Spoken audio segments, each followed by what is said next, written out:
Okay. Good afternoon. Thank you for joining us today. We're meeting today on the ancestral lands of the Anishinaabe peoples of the Robinson-Huron Treaties area that were signed in September 1850. And this is Treaties Recognition Week in Ontario. So I encourage you to learn about the Robinson-Huron Treaty. It's all on the internet today, and it was intended to establish a relationship based on mutual respect between the settlers and the people who had settled before us. So we need to express gratitude for their caring stewardship of the land we share today. As we think about what happened in the past, we need to focus on what changes we can make going forward to continue the reconciliation process. Our Memorandum of Understanding with the Wasauksing First Nation sets the stage for an ongoing partnership, cooperation, and learning. And we're committed to furthering our understanding of the generations of Indigenous people with whom we share the land today.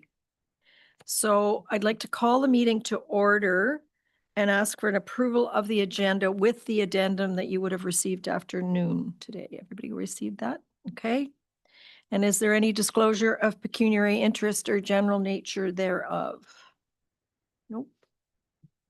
So I have a motion that the Council of the Corporation of the Township of Seguin does hereby adopt the minutes of the regular and closed session meetings of Council held on October 20th, 2025 as circulated. Could I have a mover?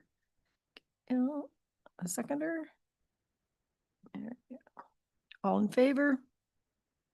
And that's carried. I have a motion that the Council of the Corporation of the Township of Seguin does hereby adjourn the regular meeting to hold a public meeting for the following matters.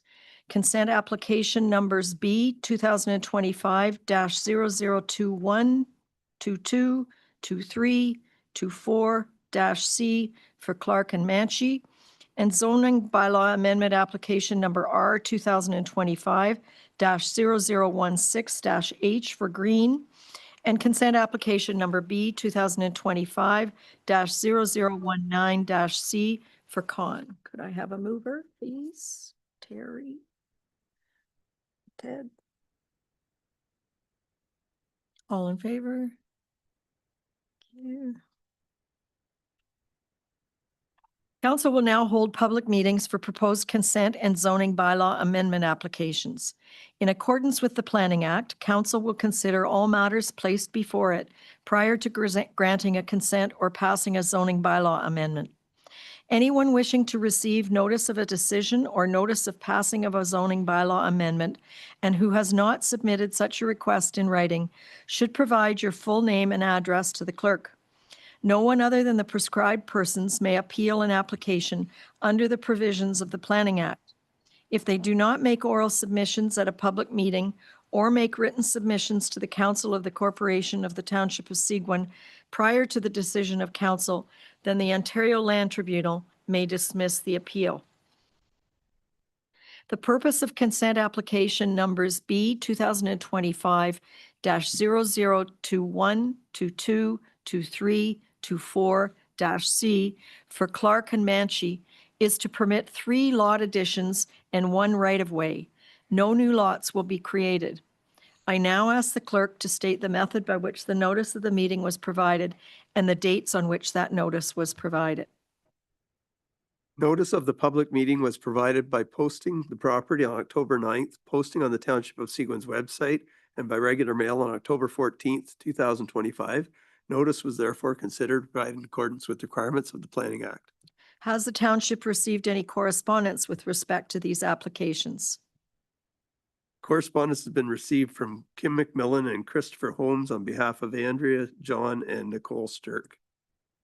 Is there anyone present in the council chambers who wishes to speak in favor of or in opposition to these applications? Has anyone registered to speak to these applications via an electronic participation? No one has registered to speak to these applications. Does answer questions? Okay, great. Thank you. And I see Brady. Brady, do you want to explain a little bit about what this one is on screen? Yes, thank you. So it's there, the application, just to explain a little bit further from what you have already said, it is to permit 3 lot additions and 1 right-of-way over an existing road, which is actually Marshall Road and Bear Lane. And it's to benefit 2 waterfront properties on Horseshoe Lake. If there are any questions, I would be happy to try to answer them. Does council have any questions for either Brady or Mr. Clark? Nope. So we move on. The purpose of zoning bylaw amendment application number R 2025-0016-H for green is to rezone and add special exceptions to the property to facilitate the construction of a 1-story, 2-slip boat port on an existing dock partially located within an EP zone. I now ask the clerk to state the method by which notice of the meeting was provided and the dates on which that notice was provided. Notice of the public meeting was provided by posting the property on October 10th, posting on the Township of Seguin's website, and by regular mail on October 14th, 2025. Notice was therefore considered provided in accordance with the requirements of the Planning Act. Has the township received any correspondence with respect to this application? Correspondence has been received from Brian Hindley and Nicole Malo. Is there anyone present in person in the council chambers who wishes to speak in favor of or in opposition to this application? Nope. Has anyone registered to speak to this application via electronic participation? Ryan Lloyd of Planscape Inc., agent for the applicant, and Michael Green, the applicant, have registered to speak to the application via electronic participation. Okay, so is that Ryan or Mr. Green? Ryan? Yep. Do you want to introduce yourself and your address, and then you have the floor? Thank you. Good afternoon, Council, and through you, Madam Mayor. My name is Ryan Lloyd, planner with Planscape at 104 Kimberley Avenue, Bracebridge, Ontario, P1L1Z8. I'm here today as agent for Mr. Michael Green and Ms. Adrienne Clark of 21B Maplehurst Road. Both are here today and happy to answer any questions that may arise. Thanks for the opportunity and thanks to planning staff for their communication and their help through the process of today's application that would permit a 2-slip boat port. Specifically, today's application will permit a total of 10.65% coverage within the 60 meters of the shoreline, a total lot coverage of 10.55%, and will permit a portion of a boat port in an EP zone. Just a brief history of the application. Originally, the applicants came to staff with a 2-slip boathouse boat port combination design in March of this year. Staff were concerned with initial design that included a 1-slip boathouse and a 1-slip boat port, and based on the design appeared to be mostly a boathouse more than a boat port. They also addressed the concern of lot coverage, the EP zoning, specifically fish habitat type 1. After the pre-con minutes were forwarded, the property owners proceeded with staff recommendations, retaining Mikulski Nielsen for a fish habitat assessment, and revised the design to be a 2-slip boat port, with only one enclosed wall as presented today. The proposed structure will be built on top of the existing and permitted 2-slip dock. The structure is relatively new and no in-water or structural work is required to the dock. The key issues are the fish habitat type 1 and built form or lot coverage. The fish habitat addressed by the Mikulski Nielsen report, where it concluded that the area identified as fish habitat type 1 is not typical lake trout spawning area, but rather it had potential for smallmouth bass. As no in-water construction is required, a very simple mitigation measure of essentially don't drop anything in the water was recommended. The report actually notes that the slightly increased shading of the roof structure is a net benefit to smallmouth bass spawning areas. I'll also note that the area of the boat port within the potential bass spawning area is very minimal, representing the outer south portion of the boat port over top of the existing dock. Built form and lot coverage are also partially addressed in the M&L report, where it concluded that the construction occurs over the dock being the only developed part of the shoreline, and the construction of the boat port does have positive potential for spawning.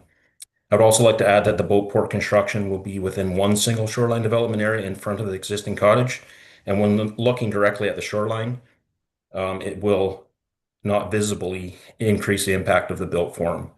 the open concept boat port as recommended by staff will also decrease visual impacts from other waterfront views. And I will note that many, if not most, neighboring waterfront lots have boat ports, boathouses, or a combination of each. And then lastly, I will just address the opposition letter of Mr. Hinley, 40 Goodard Crescent. One, Mr. Hinley does not appear to be a neighbor, nor even on the same lake, and is not personally impacted by the proposal. Two, his concern is primarily and legitimately with the township permitting overwater shoreline development in general in fish habitat areas. So at the time of his letter, he did not read the fish habitat assessment, so I hope he has now.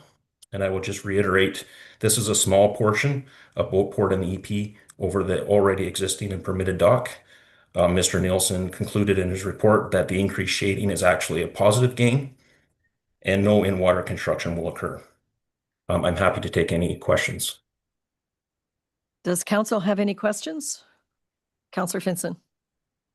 Just one question. Did you say there was one wall on the boat port? I thought I saw two walls on the boat port in the photo that I saw. Am I mistaken?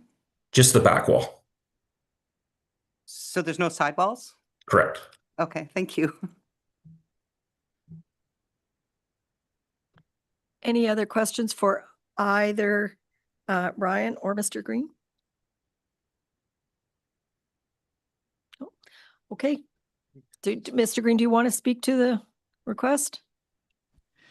No, I didn't I was only here in case there were questions, and so Ryan, I think, did a good job, and I'd like to thank him and staff for helping with the application. Okay, thank you. So we move forward. The purpose of consent application number B 2025-0019-C for Con is to permit a lot addition. No new lots will be created. I now ask the clerk to state the method by which the notice of the meeting was provided and the dates on which that notice was provided. Notice of the public meeting was provided by posting the property on October 15th, posting on the Township of Seguin's website, and by regular mail on October 20th, 2025. Notice was therefore considered provided in accordance with the requirements of the Planning Act. Has the township received any correspondence with respect to this application?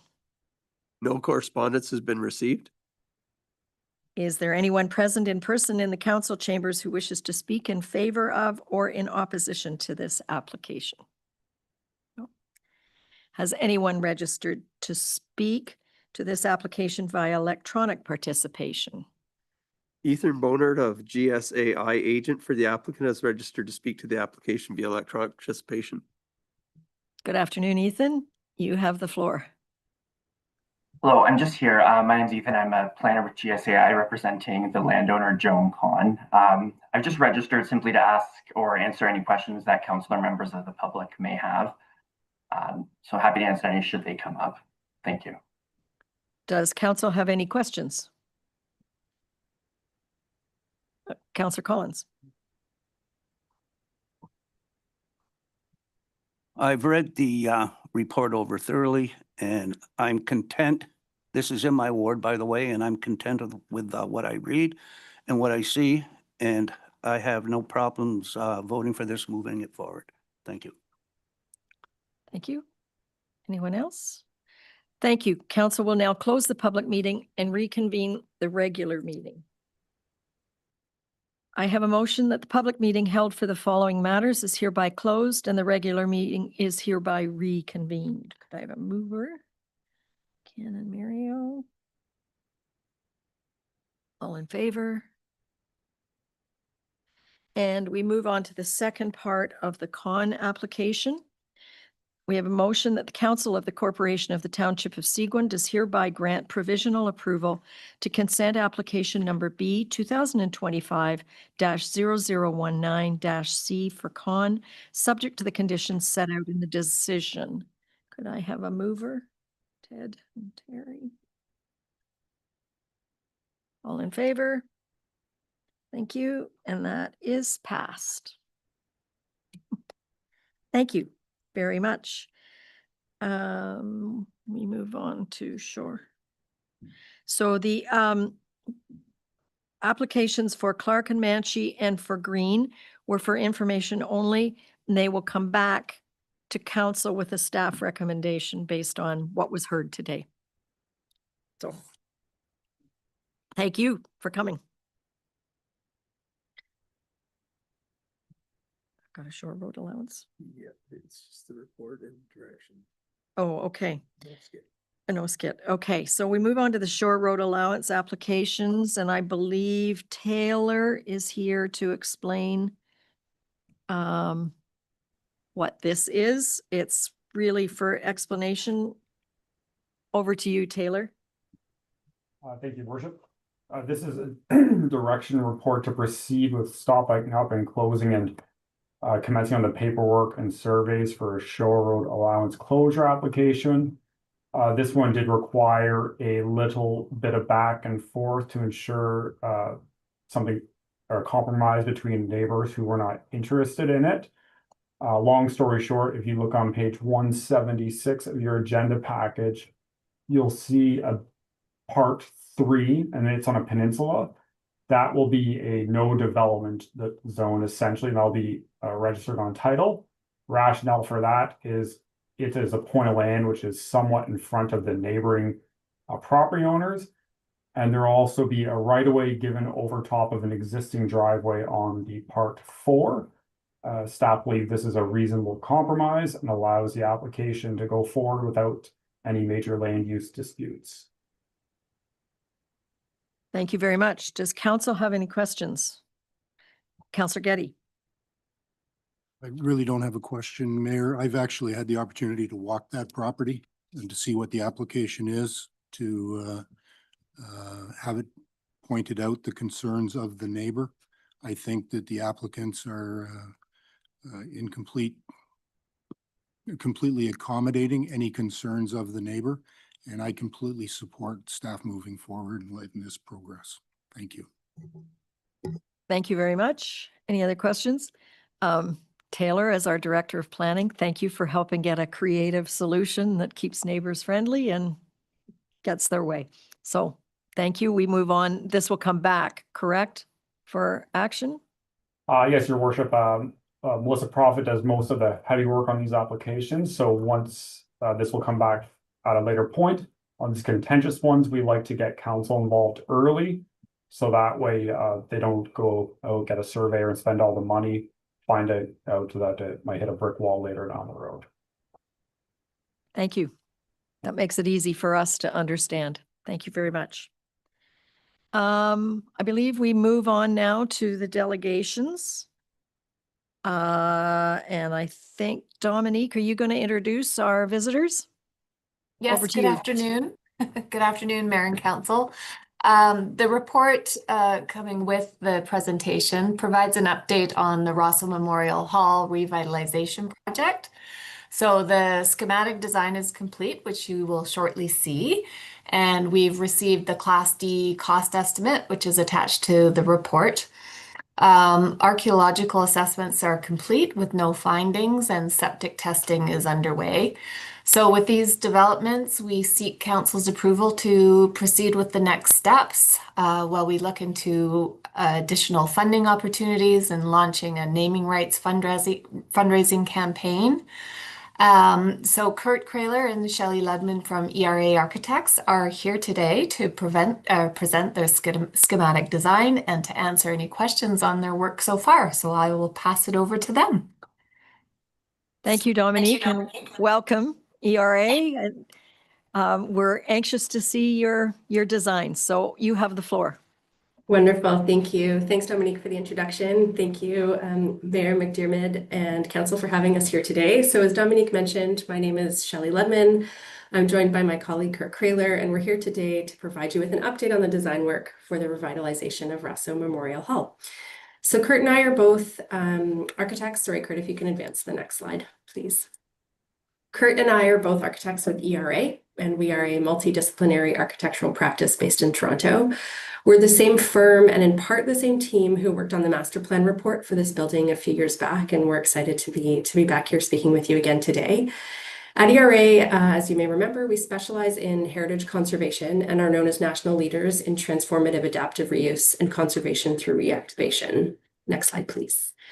And as a firm with over 30 years of experience working with existing buildings and communities, our work is guided by key principles in heritage conservation. And for this site, for the Rousseau Memorial Hall, this includes, 3 key moves. So there was the conservation of heritage value and character defining elements, minimal intervention, and ensuring that the compatibility is there for the new construction with the historic place and the broader setting and the community at large.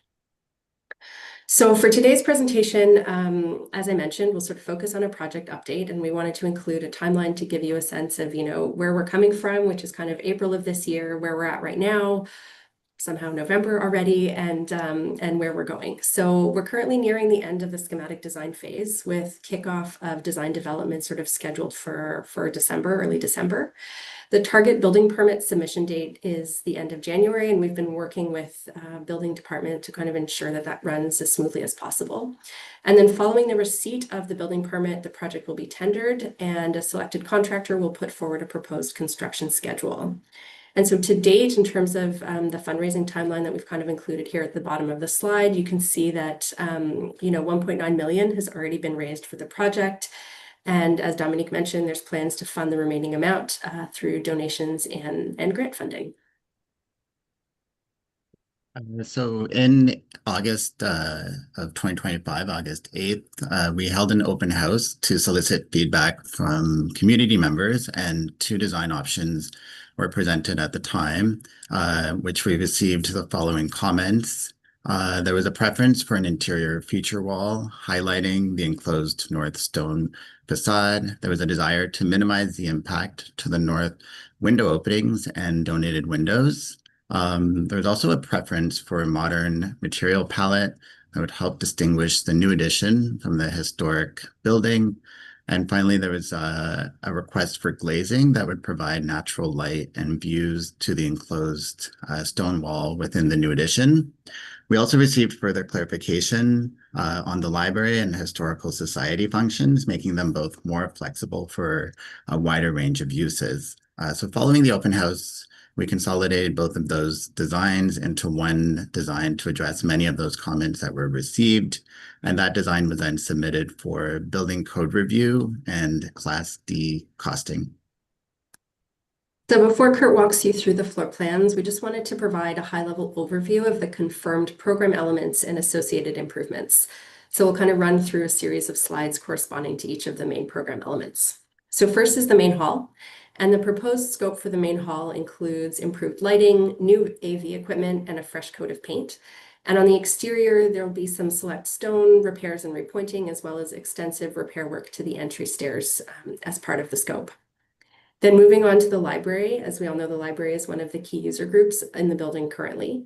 And consultation with the library has led to an improved layout in the updated design and an additional space for community programming to allow them to kind of reach out with a broader programming opportunity. Next is the kitchen. And so the existing kitchen will be completely overhauled and actually relocated from the lower level up onto the upper level, so it has access directly from the main hall. A new electric stove and commercial grade appliances were requested, along with a better layout for catering functions to support events in the main hall. To support the Historical Society, a dedicated archive space to store documents and other materials will be provided, as well as a meeting room for monthly meetings and a display area to showcase Rousseau's history. And the meeting room will serve a dual purpose. So when not in use by the Historical Society, this can function as a multi-purpose community room for the rest of the community. In terms of the washrooms, there's several improvements proposed for the existing washrooms. We'll have new public washrooms accessible directly from the exterior, which will be hugely helpful during market season. Gender-neutral washrooms off of the main hall to maximize flexibility, as well as a new universal washroom off the main hall, which currently doesn't exist. And a relocated basement washroom that will be able to provide washroom access when the library is closed to the other functions within the basement. Storage for the main hall has been a critical part of the building's upgrades to ensure that we're increasing the usable square footage within the hall and not sort of using, main hall space to store furniture. So space has now been provided for chairs, tables, and a movable podium that can be tucked away in a separate space when not in use. And then finally, for the various building systems, so the existing propane tank will be removed and replaced with electric. We're working closely with a mechanical consultant to improve the heating and cooling in the building, as well as moisture control in the basement, which has come up from multiple discussions. And then septic upgrades are also planned to account for the increase in the hall capacity. And with that, I'll hand it back to Kurt to walk you through the floor plans. Thank you. Thanks, Shelley. So this is our first look at the building. So the new addition is located at the rear of the existing building, as identified in the conservation approach in the master plan to minimize the impact to the hall's heritage attributes. And access to the lower level public washrooms is provided by the existing ramp to the library, making all of those washrooms accessible. For the exterior cladding, we selected a wood that matches the dark wood trim on the hall, connecting the new addition back to the historic building while also contrasting with the existing lighter stone facade. And just to note that this rendering is a preliminary design concept and is subject to change in future phases of the project. So we'll walk through the layout, starting with the main floor here. So with the main floor, the hall will continue to function as a large gathering space with the new commercial kitchen, the flexible gender neutral washrooms, and this dedicated storage facilities for tables and chairs, all accessible from a central corridor that's accessed directly off of the main hall. And this new corridor will also highlight the former exterior north wall, making it a feature in the new addition, which you can see in the rendering on the left-hand side of your screen. And then moving to the lower level, the existing library footprint will be expanded to allow for flexible programming uses, and the existing basement will connect to another corridor that provides access to the new multipurpose meeting room, the dedicated archive room for the Historical Society, as well as the expanded mechanical room. And the corridor will also provide an area for display of artifacts and documents from the Historical Society. The existing washroom will be reconfigured to provide access from the corridor so that it remains accessible when the library is closed. And finally, the 3 new public washrooms will be provided with access from the exterior, replacing the current portable washroom that's available on site. And with that, that concludes our presentation on the latest design for the Russell Memorial Hall. And we'll open it up to the floor for any questions or comments. Thank you very much. Council, do you have any questions? Councillor Collins. Thank you, Mayor. The public washroom that's at the rear of the building, is that going to be used again, or is that being taken out, or what's going to go on there with that? Because that was a lot of money we spent quite some years ago, right? About 40 grand. Right. Yeah, so the plan is to remove the washroom. It could be repurposed on another site, but the plan is to provide 3 new washrooms within the new addition. You will. Oh, is that movable? Yeah, you will recall that we purchased a movable. It's portable? It's portable. All right. And it doesn't function very well in the winter, so we need washrooms that do work for 12 months a year. Yep. Okay. Councillor Bazinski. Just, could you please confirm what the total cost of all of this is going to be? I know that it was in the package, but I just want to be sure of what I was reading. Yeah, so Dominique included it in the agenda, and the total number comes to just under $4 million for the Class D cost estimate at this time, based on the design that we've submitted for costing. Okay, and then a follow-up to that is, I think we have a little under 2 million in reserves that was donated. So this would be a question to Dominique. Where's the other money coming from? Is it in the budget for this year? Because no, so sorry, Councillor Basinski. The remainder of the budget will come from. We're hoping on a numerous grants that could be stacked, and also more donations. Once we come up with a more intense fundraising campaign, we hope to raise a lot more money towards it as well. So we actually don't have any asks of council at this point. We're hoping we can, apply to grants as soon as we have the design ready and can go from there. So that's what we're banking on right now. And we hope to do that within the timeline as well. That's the other concern. Okay, that's good to know. So that if you weren't able to get grants or donations, you'd be coming back to council asking for approval for more money? Not necessarily. We'd have to see where we are in the few months as we go down. I mean, there's always new grant applications coming through. So whether the timeline would need to be adjusted, that would probably be something we talk about first. But also we would come back to council and let council know where we're at and what we are doing in terms of timeline. Well, I'm not prepared at this point in time to support township monies being used for roughly $2 million because my constituents are going to say, why are we building a palace here in a time of constraint? So I would like assurances that if additional monies are required, that council will be notified and consulted and will have the approval ability for those funds. I'm going to ask our CAO to respond to that. The next step request was to move to the next level of estimates before we can even apply for grants. Thank you, Your Worship. And just for absolute clarity, there is no request of the municipality to provide any additional funding. The monies we have were bequested to us by the Foote family, and that is the money that is in the bank today. It's supporting the design, and key to the next level of grant application is to have a complete design.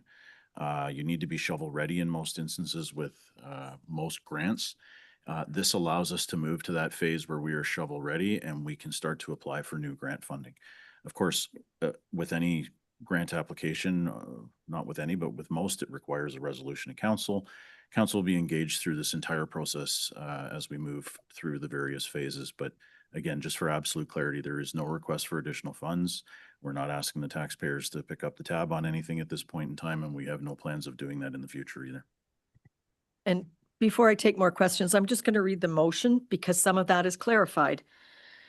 We have a motion that as per staff report number CS 2025-005, the Council of the Corporation of the Township of Seguin does hereby authorize staff to proceed with the next steps for the Rosso Memorial Hall revitalization project, including design development, building permit application, the preparation of construction tender documents, and to launch the donor and naming rights fundraising campaign with any necessary agreements to be brought back to council for approval.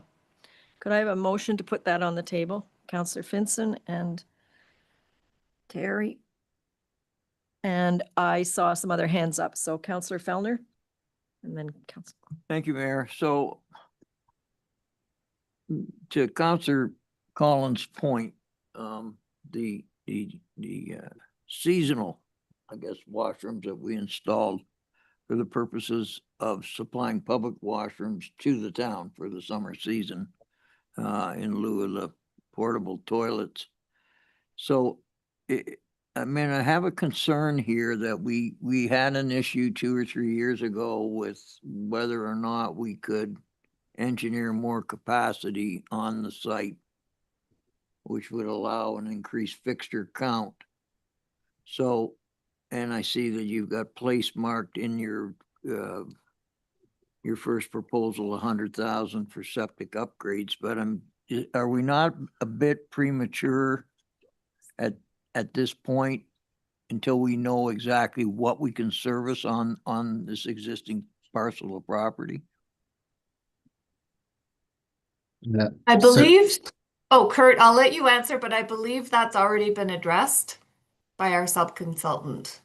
Yes, we have a civil septic sub-consultant that's been reviewing the existing capacity, and there's currently a study underway to confirm the drainage capacity of the existing septic system in order to service this increase in capacity for the hall and the increase in number of fixtures. And with that, an upgrade will be required to the septic tank. And that's been in conversation with the civil and septic sub-consultant. So we are currently reviewing that, and it is underway. Right, so, but to my point, until you have a design for a certain flow per day, whatever the site is going to be able to handle, it's a little premature to assume that you're going to be able to put all the fixtures in this building that you got shown. So my point is that when you go to the next step, you not need to be sure of what you can and cannot do on this site. And it doesn't sound like you're there yet to me. And that's my only comment. I can jump in, Kurt, if you'd like. Sure. So we do have, as developed, the civil consultant has reviewed the fixtures proposed right now and has given direction on what would be required. And the tests underway are simply to confirm the extent of the upgrade required. So we do know that the tank will have to be larger. And whether there's additional upgrades or not is what's being confirmed right now. But that the conversations to date have concluded that we can use the existing footprint so that we won't need to expand into other areas of the site. And Kurt, jump in if I missed anything. But that's where we're at, and those calculations have been based on the fixture count included in the schematic design drawing. So it's accounting for the new kitchen, the new washrooms, and the relocated other elements related. Yeah. Good. Yeah, that's fine. Thank you. Thank you very much. I've got several other counselors that have questions, but I'd like to ask you to stop sharing so we can see you. If you could take your lovely pictures down. Perfect. There we go. Okay. Counselor Finson. I was just wondering if there will be a way to lock the bathrooms that are accessible from the outside at a certain time of day. You know, if you're going to have washrooms accessible so that people don't use them in the night, or, you know, Yes. to have them be able to turn them, to close them, lock them when you're not there remotely. Yes. Yeah, there'll be a new locking system for the whole hall. As part of our design development process, we'll be going through the details of the locking mechanisms, but the idea is that you would have full control over when the washrooms would be accessible to the public. Okay, thank you. And it's beautiful. I love it. Thank you. Thank you. Counselor Getty. Thank you, Madam Mayor. And I'm good with the motion. I'm just going to say that first. My question, and when I read through it, my issue is along the same lines as Councillor Fellner's, in that we don't have the septic capacity information as of yet. And in my understanding is some upgrade funds are contained within the estimate that's been provided. And I understand that we don't have to increase the footprint on the property of it, but there's a big financial difference between replacing tanks and replacing that complete bed from front to back. So I guess my question is, what percentage of a total replacement is contained within the estimate, or are we, as Councillor Fellner says, a little bit early of getting all of those numbers based on a total replacement of the system, because it is quite antiquated? Right. So Okay, go ahead, Kurt. just to clarify as well, the calculations that were made for the increase in flow also took into account a potential future expansion on the neighboring site where the fire hall is. There's currently no plans right now, but the idea was to account for a worst case scenario. And so that calculation is what has prescribed the change in septic tank, the increase in size of the septic tank, while reusing the existing septic field. So we're accounting for a worst case scenario in terms of the increase in capacity.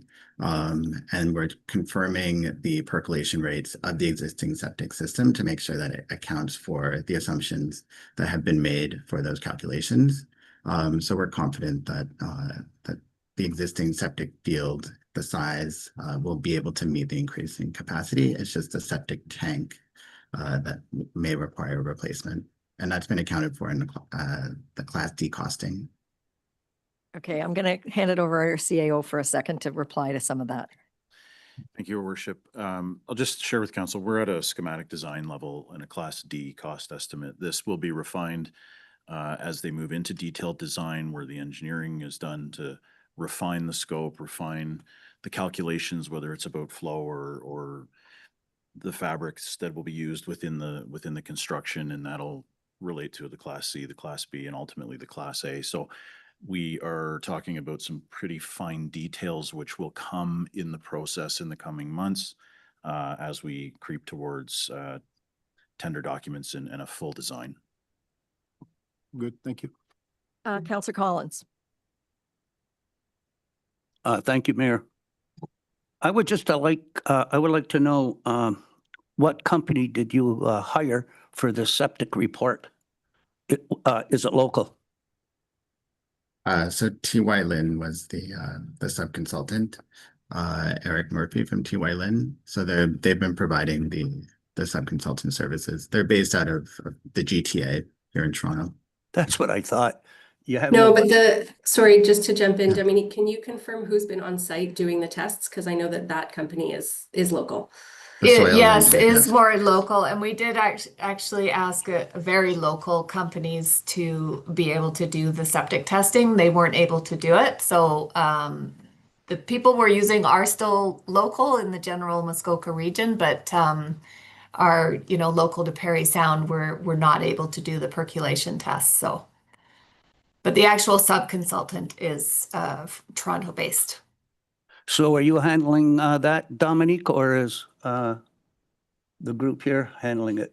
Who's picking out the company to do the tests? This is all I'm asking. That was through Dominique. Yeah. Yeah.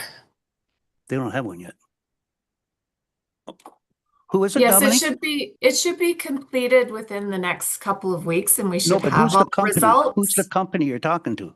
I'll have to get back to you, Councillor Collins. I don't have it up in front of me, but I will find out the name and where they're from. Councillor Bazinski. Thank you.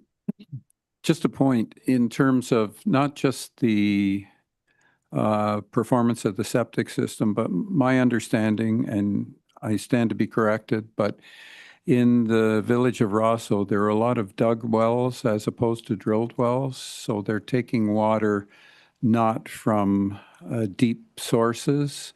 So that I think that part of your consideration should also be, if you're going to increase the capacity of your tile field, is this going to have any impact on adjacent properties or going any further in Rosso? Because my understanding is that there could be an issue with that, with all the dug wells and septic systems. I'm not suggesting that that's the case. I'm suggesting that in your study, you should look into that. Thank you. Okay, thank you. Thank you very much. And just to point out, the township owns both of the abutting properties. So we are very aware of what the needs are on the fire hall side and the antique store side. Are there any further questions? I'd just like to say it's an exciting project and I'd like to see it move forward. You've got a lot of work to do to go beyond the Class D estimates. I know that going from D to A, having watched the pool do this, is a big project. So we have a motion on the floor. All in favor of proceeding? Thank you very much, Dominique and Michelle. Thank you a lot It's a lot of work and it is exciting. I do hope the front steps are in part of your plan. It is, yes, yes, that's They been are. included. Good. Yes, thank you, Mayor. That's carried. Thank you. Thank you very much. Thank you.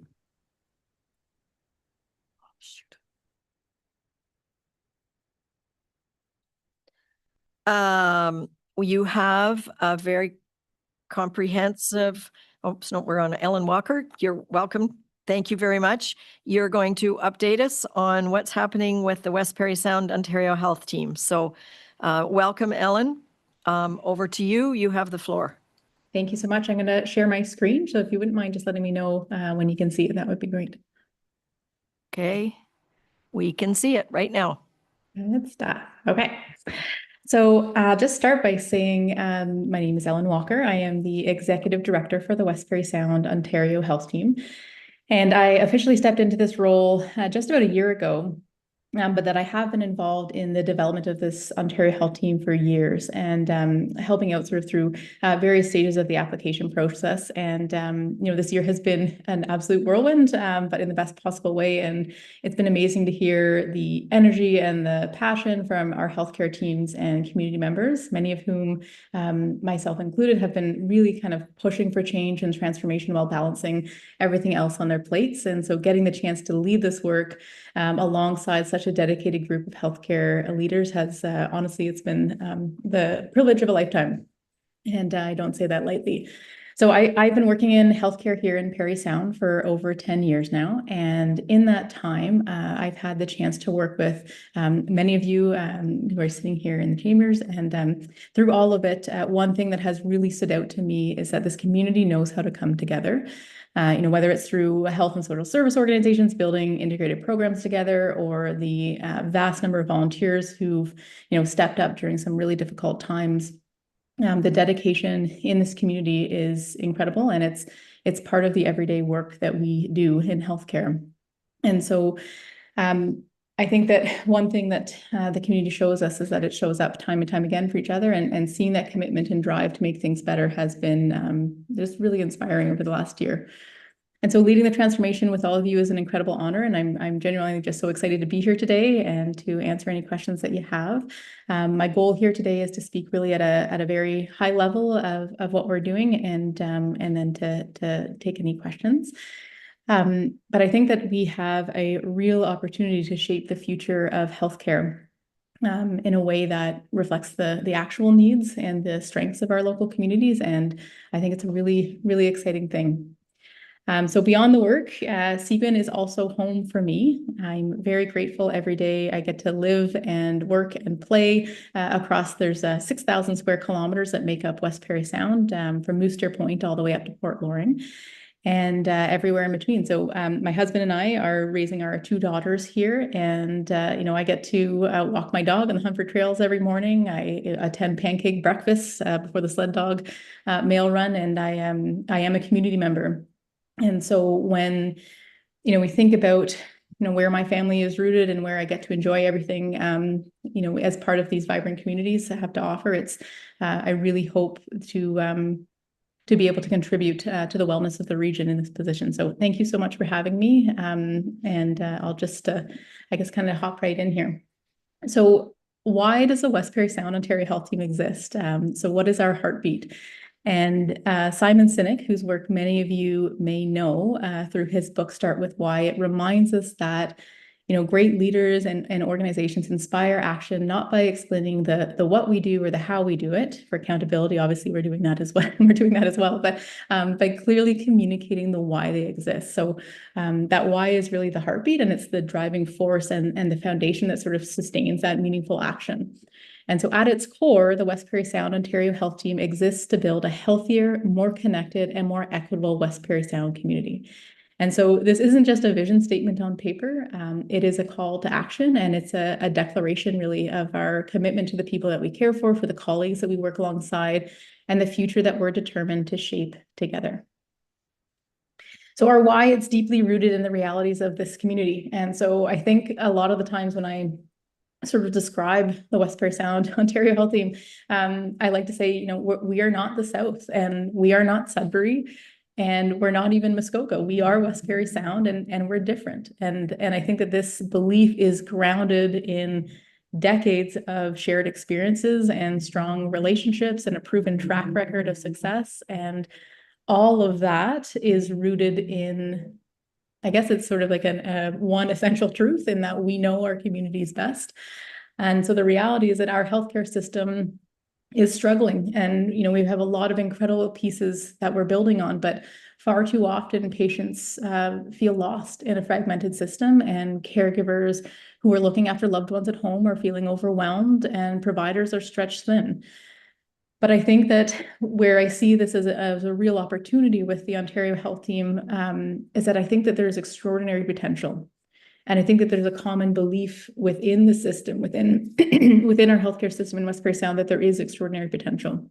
Our community is resilient, and we are innovative, and we have a very long history of solving very complex problems together. And so now we have this incredible opportunity to transform our system to be deeply rooted in dignity, respect, and equity. And so it's going to take a lot of courage. And over the last year, I've seen a lot of courage. We've made a lot of progress. And it really requires breaking down silos and building trust and listening to one another, and, reaching across the table to lift others up. And most importantly, I think it requires us to listen to patients and residents and clients and family members and caregivers who are relying on us to hear their voice. So that trust piece is really important, and we've built so much trust over the last year among our groups, but that trust means putting our collective goals ahead of individual interests. And so it means leading with transparency and collaboration to build a better and more connected system. And so when we focus on that why, when we sort of have that why as the common thread among what we do, everything else begins to fall into place. And so that why is what aligns us with Ontario Health's quintuple aim. And so that quintuple aim is to enhance the experience of care for patients and caregivers. It's to improve the health of our population, to ensure that our public healthcare system is sustainable for generations to come, to support the well-being of providers, and I think most critically is to advance health equity. So equity is more than just a policy goal. It is the foundation of the work that we do, and it cannot be an afterthought. And so when we are thinking about the very structure of our OHT, and as we sort of discuss kind of where the sort of chips fall into place over the next number of years, that piece of equity really has to be at the center of that. So how do we make room at the table? How do we make sure that the voices are at the table? But I think something that I want to just be very honest about is that healthcare today it's very hard, and burnout is real, and it's heavy.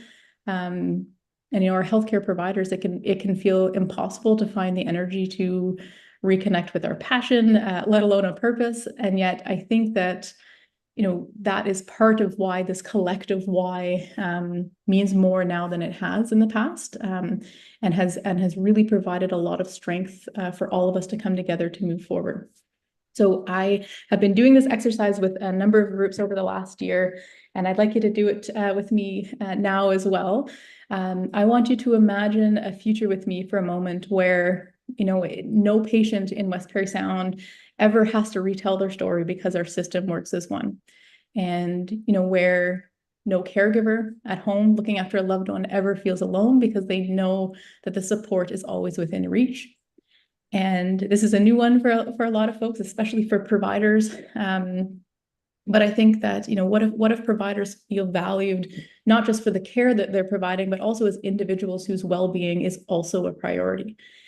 And what if we had a healthcare system that heard not just the loudest voices, but also recognized that the quieter voices carry just as much wisdom from different perspectives? So that is the future that we're working toward together. And it's not going to happen overnight, and it's not going to be easy, but that why, that really sort of common purpose is what is going to continue to drive us. So as councils that represent your constituents, you play a really crucial role in making this vision a reality, and your leadership can help foster trust and guide collaboration, ensure that we stay focused on the needs of our communities. And so I'd like to invite you to reflect on your own why, on why you came into the position that you're here for, and what role you think you might play in sort of shaping that future of healthcare in West Parry Sound. And so together, I think that we have this incredible opportunity to build a system that truly serves every individual in our community. And so I think I hope that somewhat inspires us, but also challenges us and drives us forward to create a more healthy, a more connected, and a more equitable future for everyone. So I'm just going to go through really quickly here on some of our core partners. I apologize, our logos are a little bit grainy. We'll have to get that fixed up. But so these are our core partners. We also have a large number of partners who are providing advisory through our health and social service network. We also have Indigenous communication across 7 Indigenous communities, plus the Friendship Center in town as well. And I wanted to highlight really specifically one section that we're working on right now that I think is most important to highlight. There's a lot of other activities that are going on that I'm happy to speak to at some point. But for right now, I think this is sort of the primary one that I wanted to chat about. So at a very high level, Ontario's Primary Care Action Plan is focused on connecting every person in Ontario to primary care. This has been all over the news. I hope that others are aware of this action plan as well. But it outlined a mandate for 100% of people being attached to a family doctor or nurse practitioner in a publicly funded team where they receive ongoing, comprehensive, and convenient care by 2029. And so that action plan supports this mandate through 3 pillars. So there's the connecting people to a primary care team, there's making care more connected and convenient, and supporting providers. So also just sort of reinforcing this idea of delivering care in the right place, in the right care in the right place and at the right time. So where does this fit into sort of the OHT and what we are expected to do? So we received a memo from the Ministry of Health and Ontario Health that indicated that excuse me, that the OHTs are expected to lead and align the primary care network efforts to help deliver Ontario's goal of connecting every person to primary care team. So we have sort of 2 general priority areas that we're looking at in this 2025-26 period of time.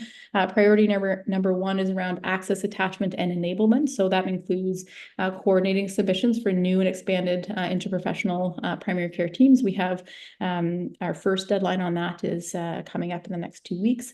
Attaching all Healthcare Connect patients by spring of 2026. We are well on our way to meeting that target.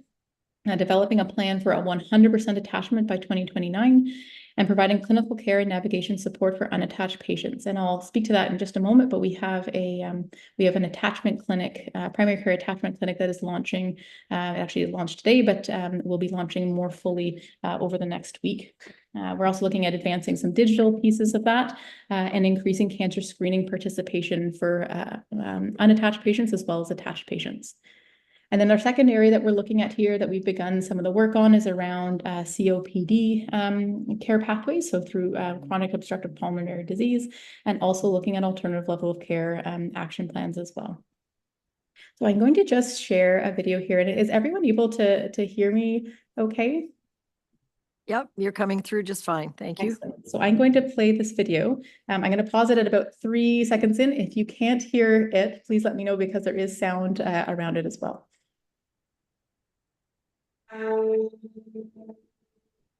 Are you seeing the video itself or? Yes, we are. Good. And you're hearing the sound? Not much, no. Okay, hold on just a second. I'll see if we can get it louder. Our geographical area in what we can hear that now. Excellent. Parry Sound stretches far and wide. We have 6,000 square kilometers that we're working with. Right off the bat, there's too many people in our area that don't have attachment to primary care. To find a primary care provider is hard. That's the biggest thing. I want to see patients seen on a timely basis. And at this point in time, it's just not happening. So they're relying on other avenues for primary care, such as emergency departments and going out of area, or just not having healthcare at all. We know that the healthcare system is strained. People are tired. People are exhausted. when we are asking for more capacity, it's not going to work unless we can figure out how to work together.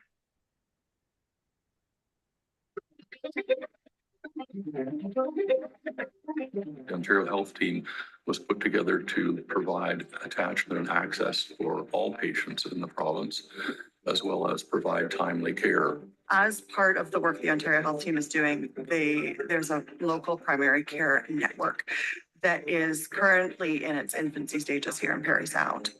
What we're trying to do is efficiently manage funds and provide that attachment and access, while at the same time developing clinical pathways for better chronic care. To take all of the different siloed aspects of care and try to make them more cohesive. So CMHA may be able to help with certain barriers that the family health teams or NP clinics are experiencing. We may be able to, hey, we can help you with that. What you call it is a no wrong door approach. Anywhere that you access the system, that you should be able to be navigated appropriately to where care makes the most sense. So someone having a primary care provider, either a nurse practitioner or family physician, that they're able to see. So that their chronic illnesses are well managed and they aren't having to rely on the emergency department for their primary care needs. Not only sort of wellness in terms of medicine, but thinking about, housing and how can we connect with the social services. It's talking about how do we make sure that patients have the right food to eat, healthy food to eat in their communities? How do we provide a system that isn't just reacting, but is setting up patients and setting up people for success? Recognizing unattachment is a huge issue, and how do we support attachment? How do we support access? Either in person or virtually, whatever kind of works for them, and that they have access to them as well. So that patients are caught earlier rather than where I'm seeing them downstream in the emergency department or admitted to hospital. In the past, we family physicians were thought of managers of all different diseases, but it comes down to now family physicians need to be skilled in complex care and management of chronic conditions such as COPD, CHF. A community paramedic basically tries to eliminate that unnecessary transfers to the hospital for more low acuity episodic things that should be treated by primary care or could be treated in community, which would free up resources in the emergency department for real emergencies and hopefully assisting primary care so that primary care providers can do what they do best. What we're looking at is clearing the Healthcare Connect waitlist by spring of 2026. Beyond that, the goal is to have 100% attachment to primary care by 2029. I need to make sure that the healthcare system is ready and is appropriate for my grandchildren and their children. We know that Indigenous voices, Indigenous ways of knowing, Indigenous connections through community, Indigenous, approaches to health haven't always been the center. And we carry that truth with us. And we see that, but we need to live it. And that's what we're trying to do right now. We're really trying to live it and bring it all together and move forward. To understand what it means to be a good partner in healthcare development. And we understand that those relationships can only move at the speed of trust. How do we break down all of those barriers so that everybody has equal access to care they need? That's the work we're doing. And it's quite exciting to be able to be at this table and look at the end goal for our community here in Parry Sound. This primary care network is our primary care network. And if this primary care network can build a system that is going to truly wrap care around folks, we need you at the table.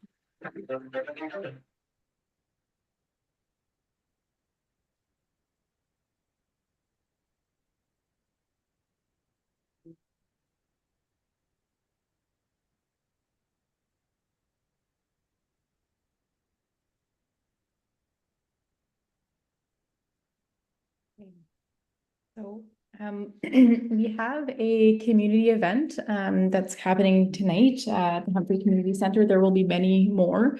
We really hope that folks will come on out and see some of the work that we're doing and just to sort of drop in and drop some of your ideas. And I think I also wanted to just sort of put out, I guess, a bit of a feeler here, and I'm just going to stop sharing my screen so I can see you all.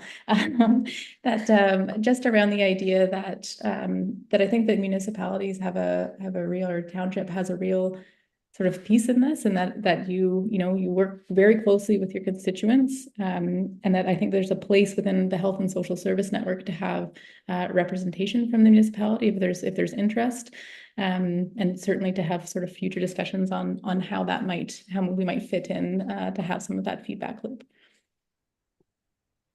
Thank you very much, Ellen. It's an impressive piece of work and a daunting challenge. Does council have any questions? Councillor Collins. Thank you, Mayor. And thank you for this.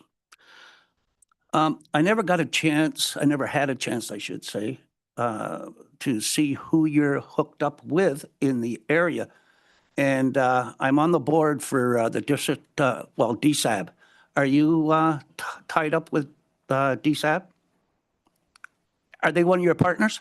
Yes, absolutely. So Jeff Degania, so Tammy as well, but Jeff Degania is the co-chair of our Health and Social Service Network. So they are very much involved, and they have been involved for a number of years in supporting the application as well. Very close partners. Yeah. Well, that's a good partner. Yes. Thank you. Thank you. Any other questions? I sit on the EMS board, so I see what community medicine is doing, and I was relieved to see that the province is extending the funding as permanent for community medicine. So that's a big step for this region particularly. Absolutely. They are the stopgap for just about every gap there is in our area. So they're certainly a huge member of the team. Thank you. Oh, sorry, Councillor Getty. Thank you, Mayor. Ellen, I won't ask you what your roadblocks are at this point. I think it's too early in the process, so I don't think I think it's unfair to ask you those. I'm sure there's many, but you mentioned it, and I guess my question is, what can we as a council do to help that your program move forward? So I think, and Councillor Getty, I think we've in my previous role at the nurse practitioner clinic, we've obviously worked together in different areas, but I think that in the sort of beginning, I think that what I would like to see is more just inclusion of a member from the team, just to be aware of some of the conversations that are happening.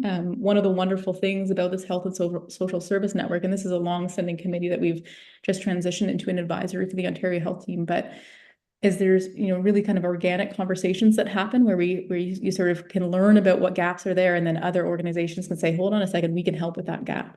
And so a really kind of clear picture of that it happens just about every meeting, and we have monthly meetings where we get together and we have sort of updates. We work on key projects together, and then we have roundtable discussions so that folks can bring forward any challenges their organizations are having. And I think that having the municipalities broadly sort of involved in those conversations and sort of have a finger on the pulse of what's going on, I think would be worthwhile for everyone. Just a question, has there been an official ask of the townships to participate in the Ontario Health Team? Because it has to be in order in council to send someone. Yeah, so it actually hasn't yet. So you're my first council meeting. So I'm attempting to get out to everyone first, and then to have sort of a formal ask put out. I just was hoping to get a little bit of, just to put the ideas out there, and then start to sort of think about how we can make those incorporations down the road. Okay, so just, as we go into an election year, the committees like EMS, like DSAP, like Nursing Station will be reconstituted kind of next a year from now. So if there's an official ask of townships, it needs to happen prior to that. Okay, that's good to know. Thank you. Thank you for all the work you're doing and with all of your colleagues. It is important, and I know you've stepped in on a couple of constituents that have been on my doorstep looking for prescription renewals and that kind of thing. So thank you for what you do, and I hope all the dreams come true. Me too. And come on over to Humphrey for the community center for some free pizza. Pizza and dessert, the key nutritional items. Thanks very much, Ellen, for your presentation and all you do.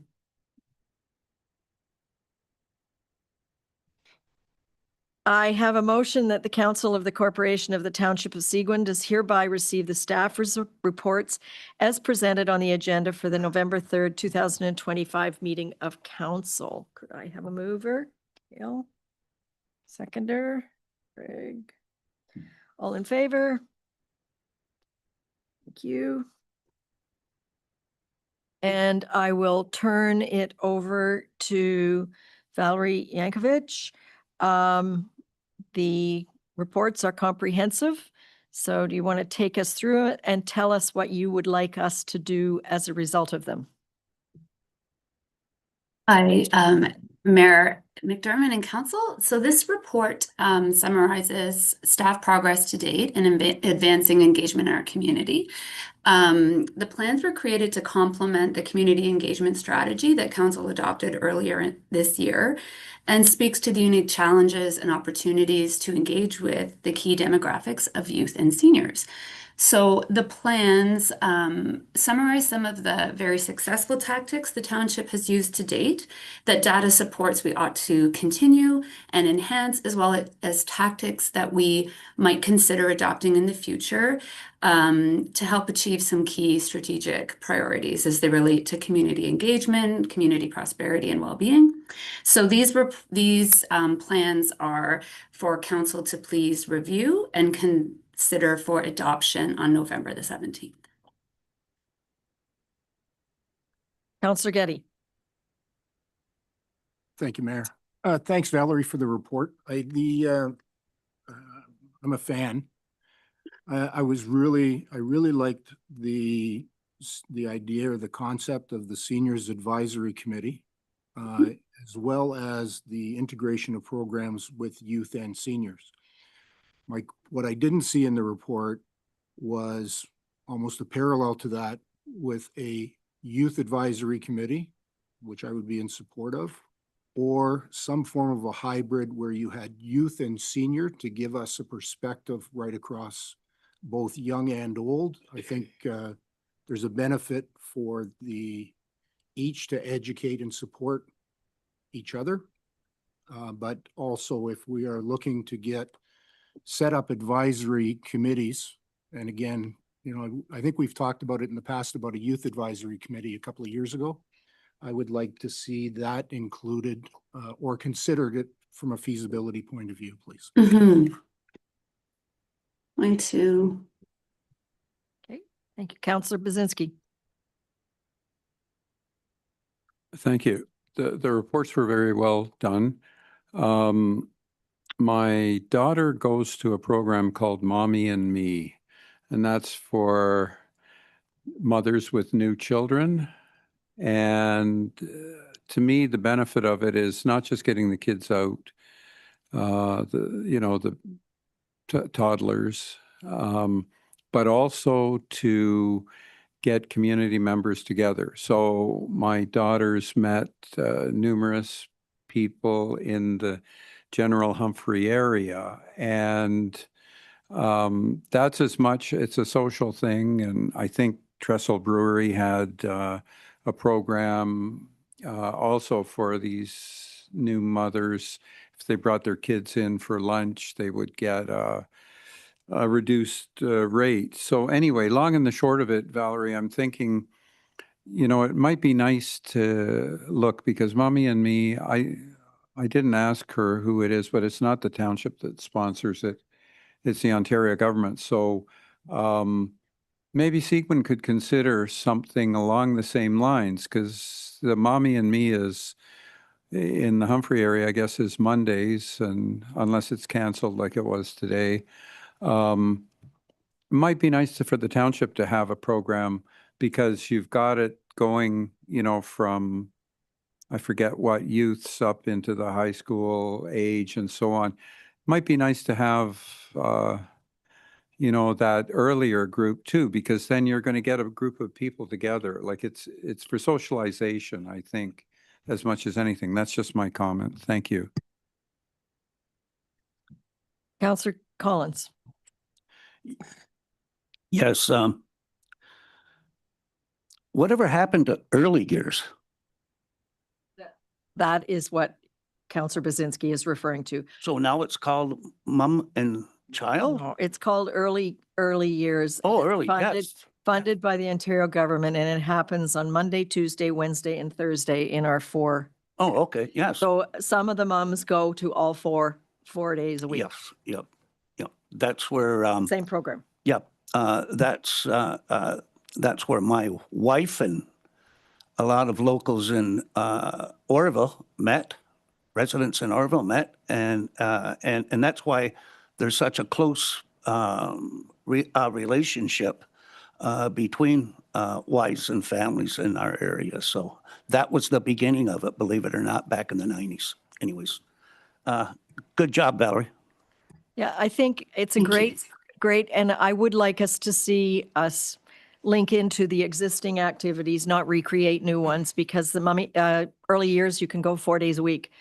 And one of the ones that I didn't see mentioned was the Youth Unplugged group, which continues to meet, I believe, every 2 months in a church in Parry Sound. And that's for kind of I think it's the 10 to 16-year-olds.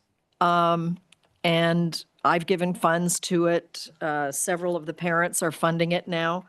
But I think we need to work really hard at leveraging the existing groups and the existing infrastructure that's there instead of recreating stuff, because it all meshes together. And there are a couple others, but I'll give you my comments on the plans in the next couple of weeks. Go ahead. Thank you, Your Worship, members of council. These are being presented, of course, because they're sizable documents and there's likely some input that members of council may have. So we welcome that feedback directly to Valerie. And then if there are any amendments to the plans, we'll go ahead and make those amendments and bring it back for council consideration at the next meeting. So feel free to reach out or send an email or just communicate with us if you think there's anything that is in there that shouldn't be, or if there's gaps that need to get filled. We're happy to take your feedback and make the appropriate adjustments. And if I could just speak to Mayor McDermott's point about some of the organizations like Youth Unplugged, I'll ask council that I send even an updated version to this, because I do have a list of some of the specific organizations that we could reach out to, and we've actually had even a little bit more progress on some of the tactics to date with school-age children engagement. So I'll request that council wait for the updated version of these documents and then start to provide comment, but that will be a fairly fast turnaround because we've already done more since this was created. Great. Just a question on your recommendation for carpools.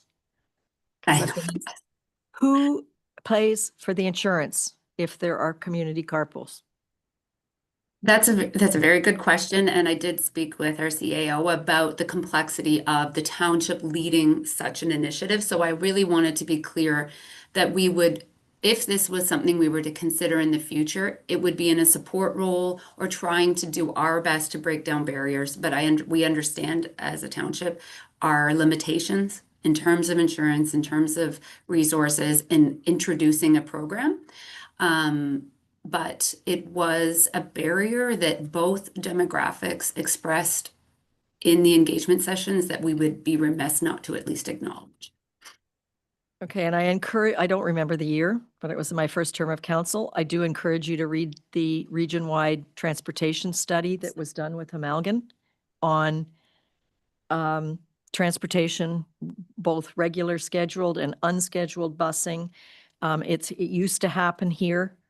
And so there's a pretty comprehensive report on who would use it, what it would cost, and all of that stuff from that study. It was done with Dave from Megan and the Y, and I was the Seguin representative on it. So there's a lot of stuff there that will tell you be careful of carpools.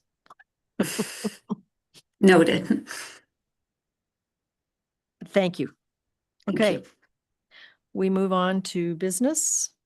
And the first item is Remembrance Day. I think we've all got our assignments, but do you want to talk to it a little bit?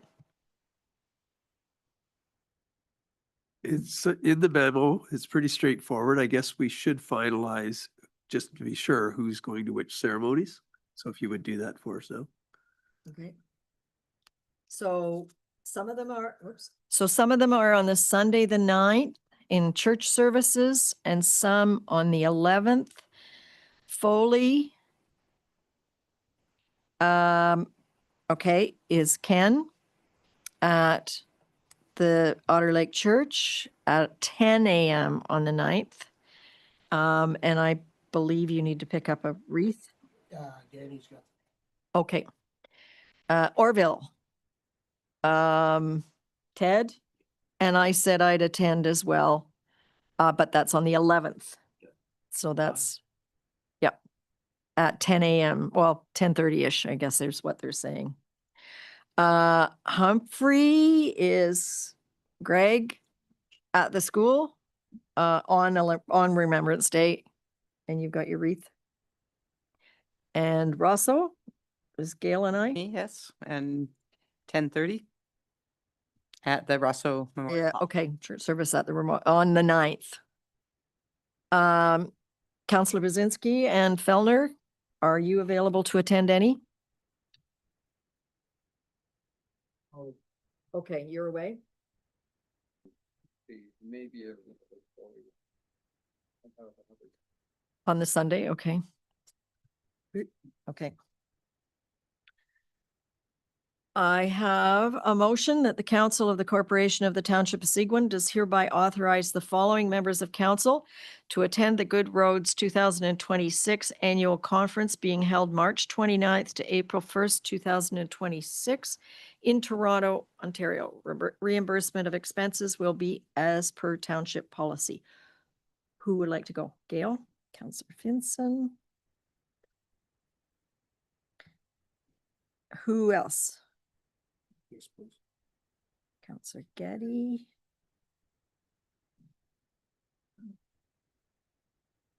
Oh, okay, so it's Councillor Finson and Councillor Getty. Could I have a motion? Ken? And a seconder? All in favor of those two councillors going? Thank you. And staff do their own lists, so they may be there as well. Perry Sound Area Chamber of Commerce vacancy.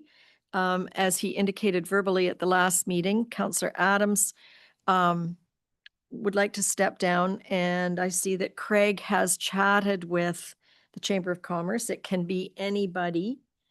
And there was some interest, Ted, from our business committee that one of our members might be the best representative so that the communication between the business committee and the chamber get more fluid. So I think the next step, we have a meeting on Thursday, is to see if we've got any people that would like to do it. And they would then report after chamber meetings back to the business committee, which would take the minutes. The minutes get into the council so that the reports would somehow get to council if it wasn't a councillor that was a member. The business committee felt that they needed more give and take with the Chamber of Commerce. So we'll bring it up as an agenda item on Thursday. Now, does it have to be a motion in council? If somebody puts their hand up at the business committee, do we bring it back to council? Yes, to it get has it? to be appointed by council. Okay. Business D is the Township of Archipelago GIS celebration. I think we all got invitations, and I actually don't remember if there was an RSVP requirement or not. I think they just kind of said come. Yeah. Yeah. So it's page 304 of your agenda package, and if you can go do that on the 19th. Okay. We have item 9E, which is the budget. And you have received a very comprehensive addendum and new information. I'll turn it over to Michelle, our expert. Thank You have you. the floor. Thank you. There have been some changes since the staff proposed budget was brought before council, and they're outlined here in the memo. First of all, we did get our OMPF funding, which was very good news. We received an additional $285,000. We also have a little bit more assessment than what we had been planning on coming up for 2026. So as it stands right now, with all those changes, the proposed tax rate before the service level changes is 5.138%, and that's outlined here in the memo. As well in the memo is the summary of the input received from most of council on the tax rate, some line amendments in support or not support of some of the service level changes, and some discussion of one of the external levies. Oh, I'll turn it over to council for Councillor Collins. Yeah, to the rest of my colleagues, I did, because of the 7.6 tax rate, I did submit in my report, instead of a 1.5%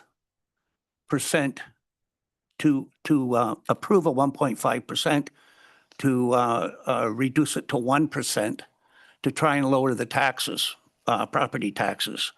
Now, I'm thinking now, because of the extra funds capital that's come into the township, I think we should keep that at 1.5% at this time. So, so I'm willing to accept that and approve that 1.5 at this time, rather than lower it, because I don't think we need the extra capital at this time. Okay, thank you, Councillor Collins. I think our goal today is to give staff direction on the next step. So I'm going to suggest that as Councillor Collins has opened with the 1.5% reserve, that we just have a show of hands whether we support keeping the 1.5 or not as a piece of direction to staff. Are people comfortable with that? No. Okay, Councillor Getty, how would you like to handle it? Not trying to be, I think it's definitely something to be considered, but I think it's something that should be considered at the end of discussion. Are we able to take anything else off the table? You know, Okay. if you know, the original budget proposal was around 7.6 roughly total. We're down to 5.4. And you know, I had said, you know, I thought that we could get it down to 6. This money then brings us down farther. To get it down to 6 would have required reducing that asset management levy to 1 from 1.5. So I think that there is a unique opportunity here for us to pass on and hold the line and help our ratepayers that are under a lot of stress. So I agree with, if we can get it down a little bit, I would like to see it go back up to the 1.5. But if we could just defer that to the end, that's my only point. Okay, then what I'll do is I'll make a little list of all the suggestions and we'll do a show of hands of each one at the end of our discussion, because we need to give staff direction. Now you have everybody's comments here in the addendum. So I'm going to suggest that we take them in the order in which Michelle has presented them.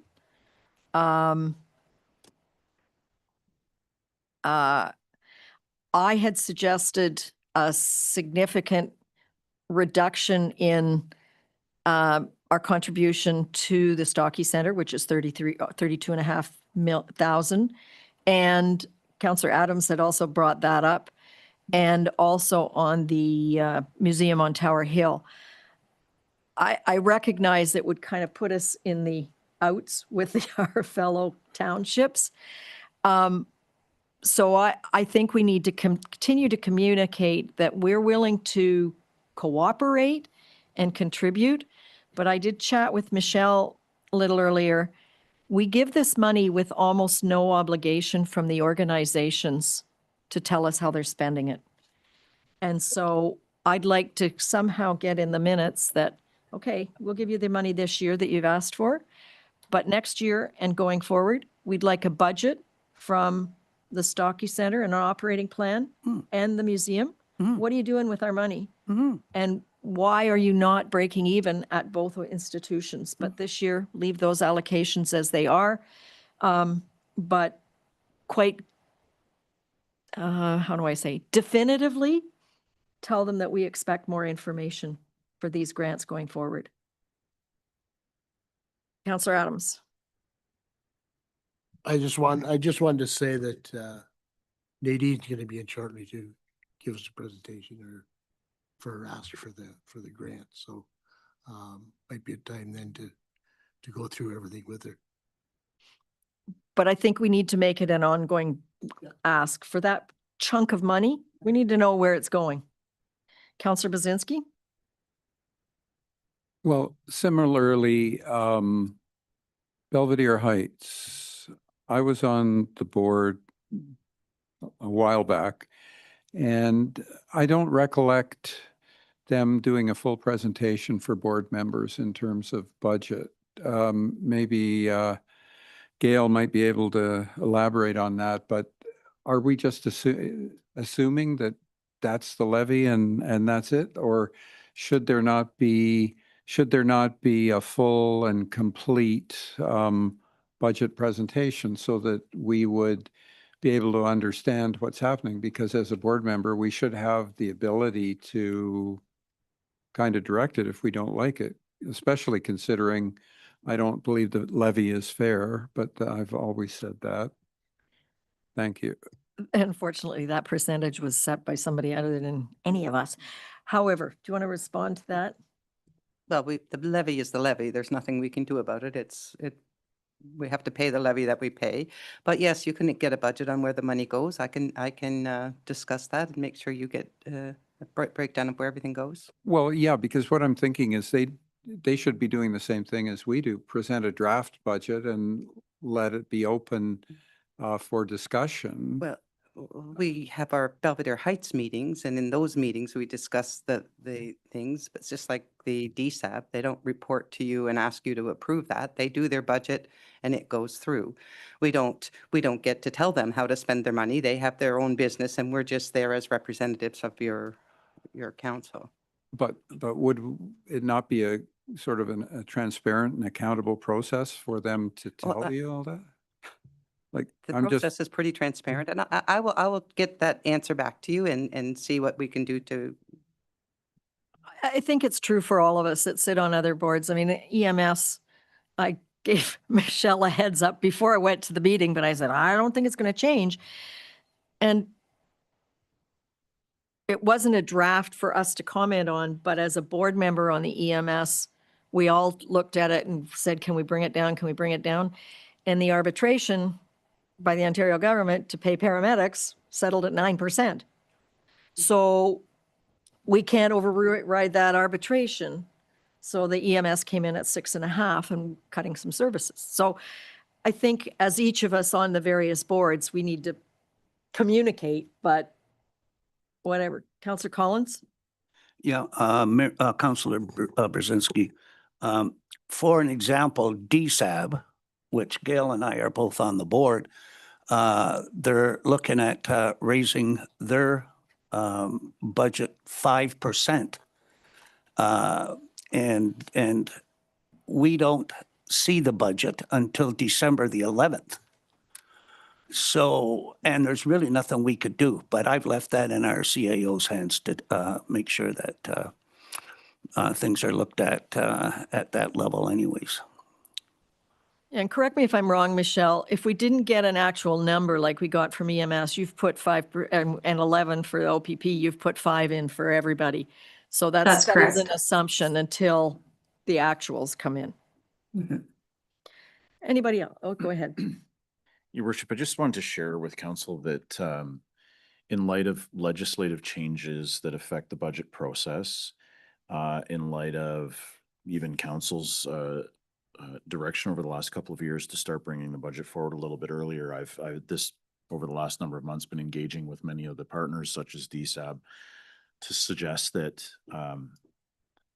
frankly, they need to get in line with alignment with provincial legislation so that we're not sitting here wondering what that number might be, and it can help to start reduce the assumptions that we have to make and give us some more confidence as we consider our budgets. I just wanted to share that, and I can't promise you that I've gotten any traction yet, but DSAB's been very open to having the discussion and learning and understanding the municipal process so that they can make the appropriate changes if possible. Councillor Getty. Thank you, Mayor. And again, I think that, you know, the problem for us, as you mentioned, is that as a municipality, you know, larger municipalities have control over some of these areas that we have external levies set upon us so that they can control it. You know, often we're not able to control it. It makes it very hard for us to be able to, and I think it's important that, you know, the community understands that a lot of these increases have absolutely nothing to do with council. We're fighting behind the scenes to try to keep them somewhat reasonable, and often not successful with that. I am on the library board, and the library is one of the levies. And if we're discussing levies, I think it's important to at least bring that up for discussion. The levy increase in totality that was being proposed or is being proposed is approximately $93,000. I think it's important that, you know, that some of that $93,000 includes COLA and grid movement, small portion of it. Approximately $7,200 is what is being asked for operational increases. So inflationary costs of the purchase of books, programs that they are legislated that they have to participate within, different computer or programming that they're responsible for. And I know when, you know, speaking to other councillors, people see the number of $93,000 and there's a sticker shock to it. That's the reality of it. But I think it's important to recognize what the library has done over the last number of years, but especially in the last year. So I asked Stephanie and she broke it down. We run programs, they catalog them and reference them by youth and by seniors. The reality is that, you know, there's a lot of talk in the community about the programs that are run for youth in the summertime and on the March breaks and over Christmas break. But the reality is most of the, or as much of the programming or more, and the participation is greater by seniors than all of those children's programs put together. The library is the game in town for socialization for a lot of seniors. We run a lot of seniors programs through the township, but the library itself runs a large number of programs and educational programs and support programs, computer access, how to navigate the internet, how to safeguard themselves against internet fraud. The year over year from 2024 to 2025, from January to September, there was an almost 13% increase in participation by seniors in library programs. The library, we do not have a coffee shop in this township unless you want to drive out and sit at Tim Hortons. So there's nothing in any of the 4 homestead communities where any of the people in those communities can go and socialize for a coffee. That service is provided to seniors within the library. That is the only place within this township. So where I do not support are the expansion of hours and taking on more staff, and I'm consistent across all, not only the library, but staff recommendations as well. I just want to break it down for council to consider. So the increase in operating cost for those programs and the books is $7,200. My understanding, plus or minus, Michelle, if I'm right, COLA and grid movement comes in around 11,000. which is, so when I figured it out in my simple math, if we increased the operating budget, not the COLA or grid, if we increase the operating budget from 72 to 10, that would provide $2,800, which isn't a lot of, I don't want to say it's not a lot of money, but compared to 93,000, it's not a lot of money, but it would take the stress and pressure off of the library to continue to provide and enhance those programs for seniors and youth. One of the new programs that they have started just recently, and in fairness, it doesn't have enough time to have traction and reporting on it, but they're running an after-school program to provide support for kids, for homework, accessibility to books, the internet, those type of things. That's one of the things that they've been moving forward as well. So where the initial ask, the levy ask was, I believe, around 26%. Sorry, almost 57%. If we math it out at 2.74 for a $10,000 increase and about another 2.74 for what is required of us under COLA and grid movement, that would put us at about a 5.5% levy increase for the library, which would put them in around $21,000. Just to be clear, that's the 10 for programming. And then what's the chunk for COLA and grid? Plus or minus, Michelle has a number, I believe around 11 we discussed earlier. So it'd be 10 plus 11-ish? Is that kind of what we're talking about? I mean, Yes. we're required for 11. Okay, Okay. We're required for 11 before we move forward. Keep going, yeah, okay. The reality is that the increase in costs that they're asking for is $7,200. And I'm asking as a council, can we consider that increase to allow them to continue to operate and buy books and pay for the programs and materials that they need? But can we, and I'm proposing another $2,800 to allow them to continue to provide and enhance those programs to seniors and youth within the community. Thank you. Okay, so again, I'm just making my list. So that would be an increase of about $21,000 or $22,000 versus last year and no new headcount. Okay, all right, so that's on the table. I don't believe that in the proposal, I do not believe there was an ask for headcount. There was an ask for increased hours. I don't think they were into the existing personnel. That's But the hours is out too, kind of, unless it's for programming. Okay, Thank so you. that's one thing on the table. Okay. Can I just ask Sure. Greg a question? Councillor Collins? Okay, thank you.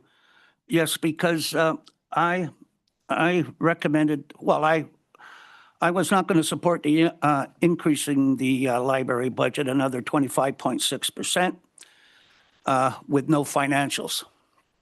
And that total was $93,528. And last year, the increase was 35.97% at $88,167. So that's quite a chunk of change in just 2 years' time.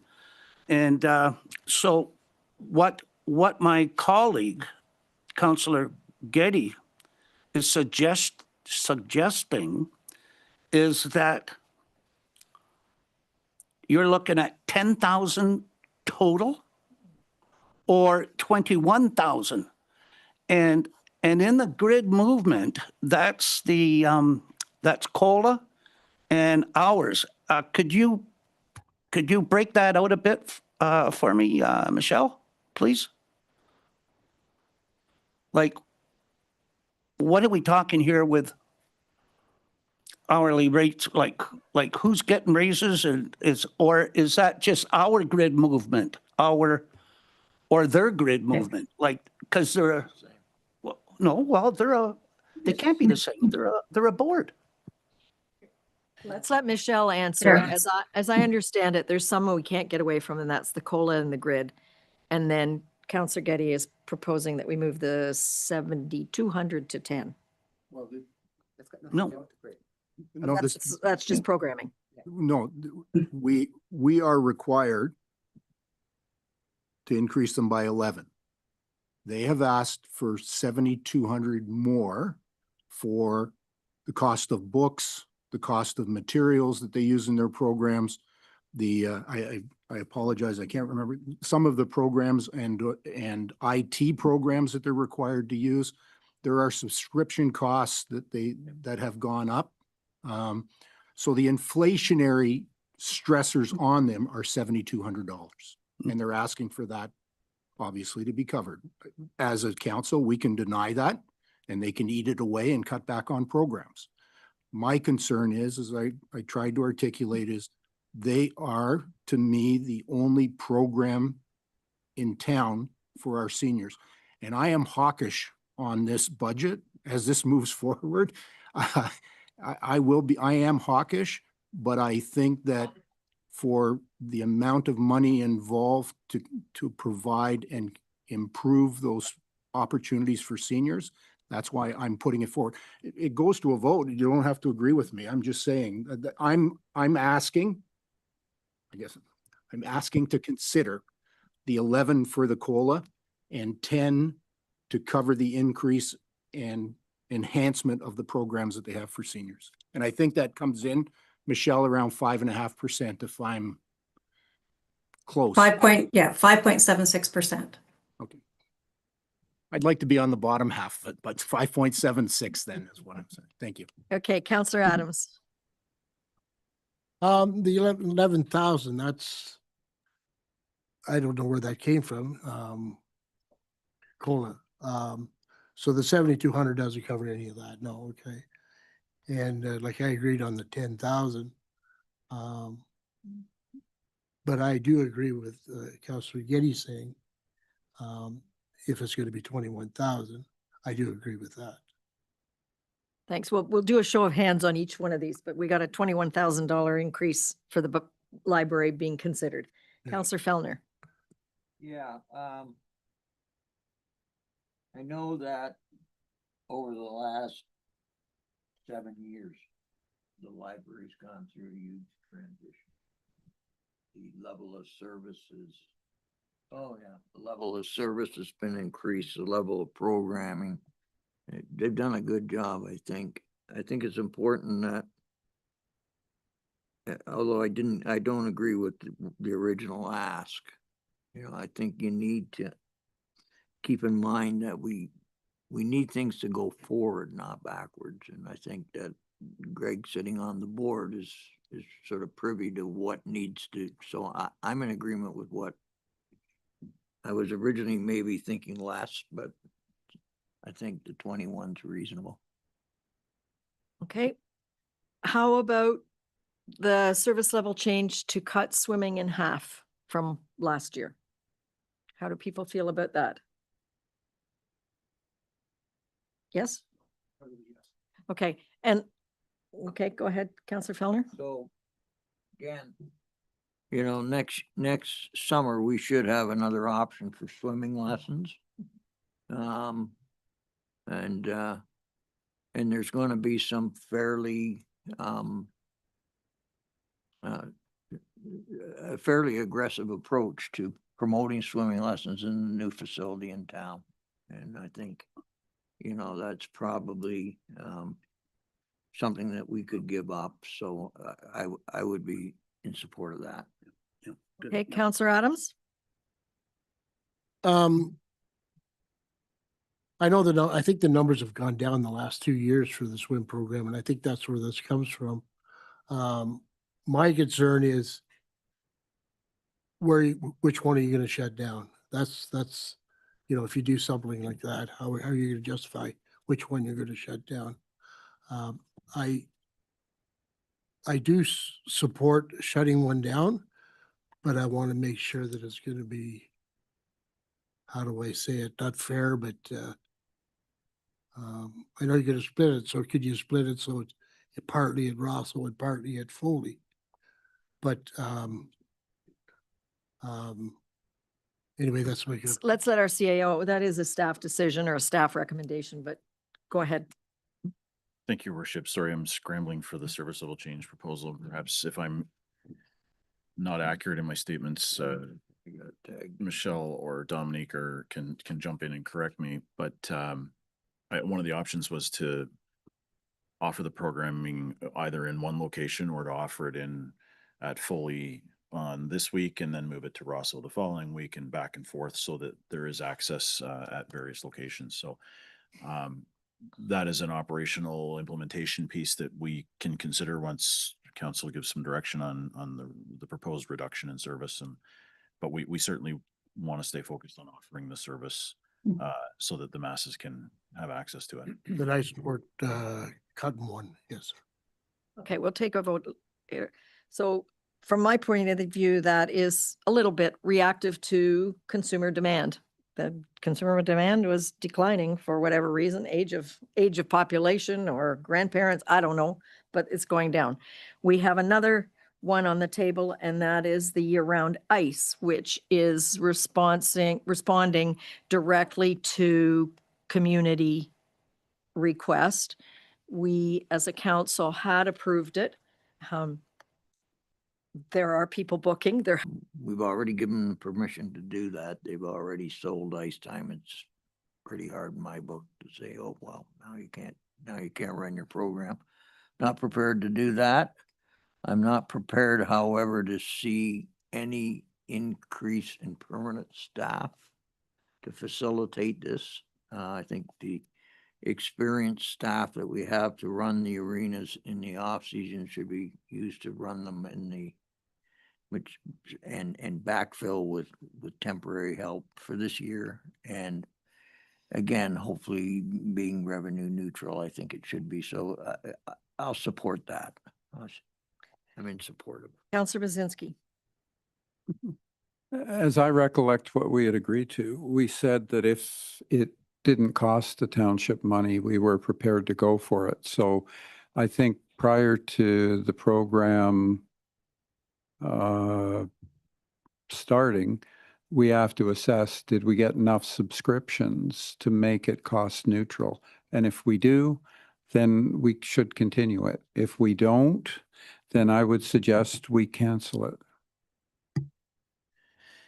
Just for a bit of information, and while not 100% accurate, I did see some numbers the other day we've been advertising now this potential for spring ice for the last 2 or 3 weeks, if I recollect correctly. I believe there's nearly $40,000 in bookings already confirmed. We still have 5 months of advertising before that happens. So, I think the point here is that we're early on, and council had said, go ahead but if the numbers aren't there, the numbers aren't there. And we're pretty early, but we've started the process. User groups are booking. There seems to be some community excitement about it. So we're here to take your direction on how you want this to proceed, council, but we have been confirming bookings and making progress in the early stages of this over the last number of weeks. Yeah, and it's my understanding that the reason we're doing this at all is because the community demanded it. And when the community asks for something, I think we try our best to give it to them. And I don't know how we'll completely evaluate it without doing a 1-year test to see whether the bookings hold, whether the money holds. And there is in the recommendation, I understand from the service level change, there is no new full-time staff added. No, there's none. So, Councillor Adams. I agree to do the pilot program, but I don't agree with year-round ice. I'm sorry, but I don't. Are you saying of $40,000? Are you putting a deposit down on that?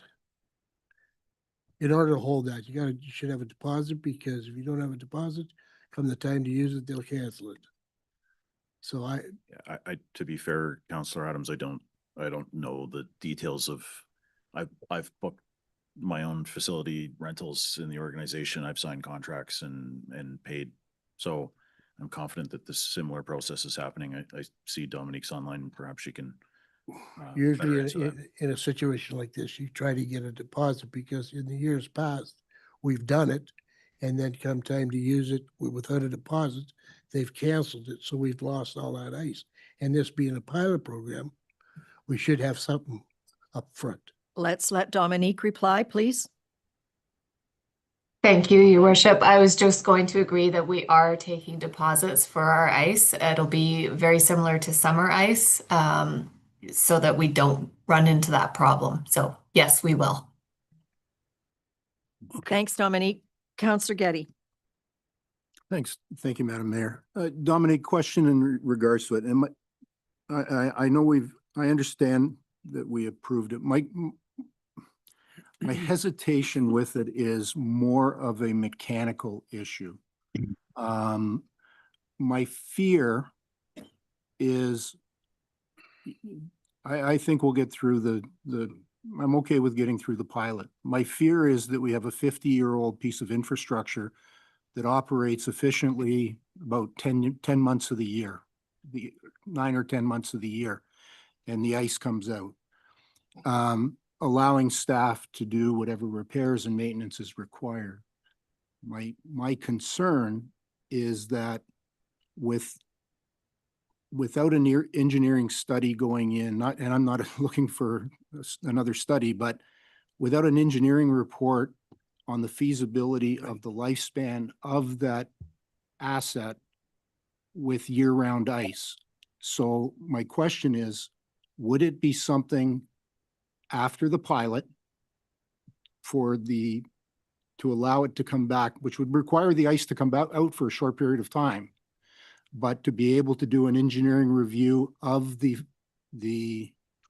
asset before we would commit to move forward in it on a permanent basis?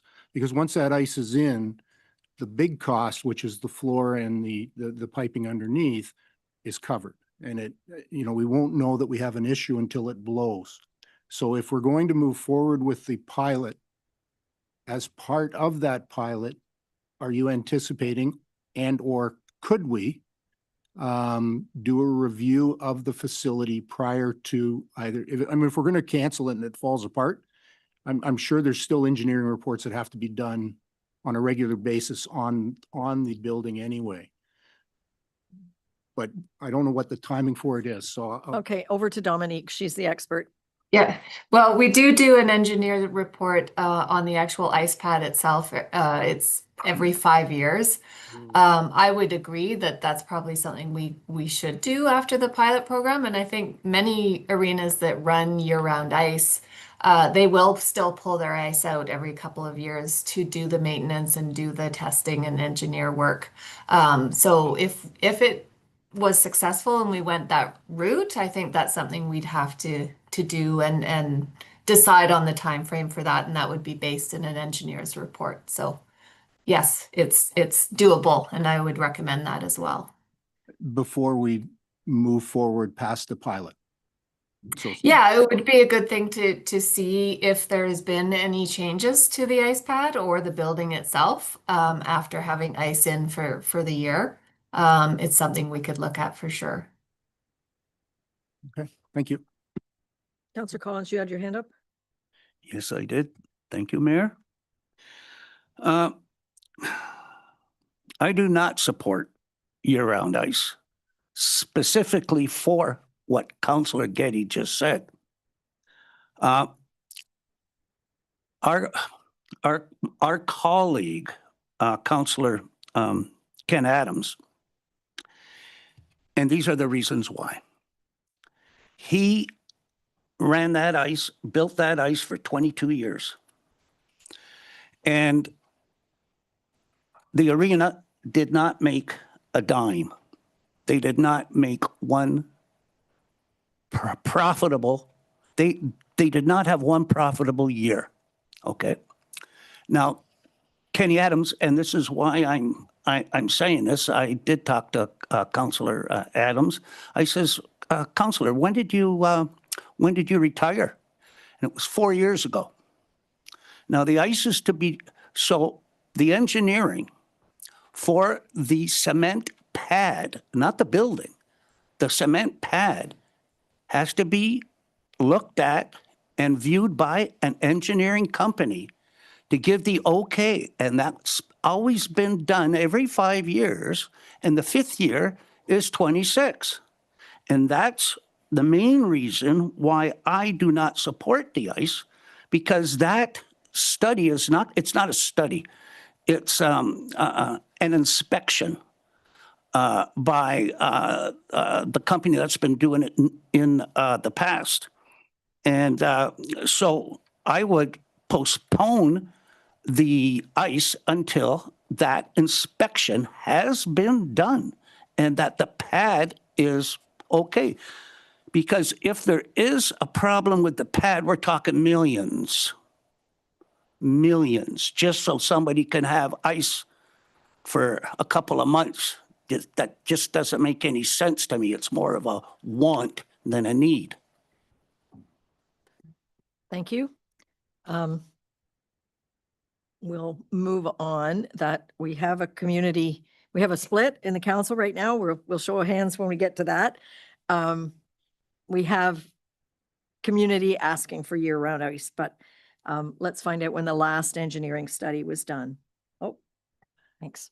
Sorry, Worship, just for food for thought as you're considering, as you move on to the next items, the last time the floor was reviewed by an engineer was in 2024.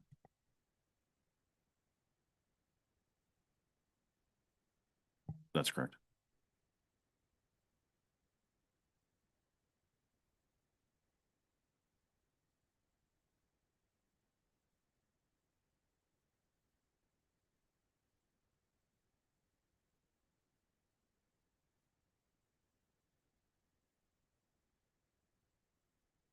Sorry. We have another item, service level change is IT intern that we have applied for a grant for, and I believe it's in as an assumption. Is that how it was handled? Yeah, the numbers that are calculated in this proposal are making the assumption that we are successful with our grant application, and we would expect that notice any moment. But we've had a very successful history of with the NOHFC and their internship programs in the past. So I would expect nothing less than another successful application, if that helps council.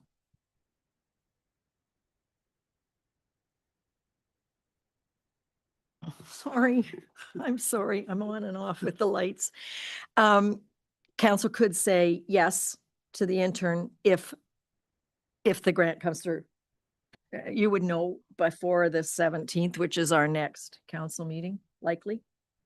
I would suggest that, yes, if council was interested in this position, I would say you could pass it subject to or conditional upon the approval of the grant. Typically, these things have pretty quick turnaround times once they make a decision and when it can become public. So I would be hopeful that that could take place before the 17th of November. That would be subject to the province and the Northern Ontario Heritage Fund Corporation's direction, but certainly if council had an interest, I would be making some phone calls to see if we could accelerate that decision. Thank you. Council Adams. Is this one shared with the archipelago? Is that the same one?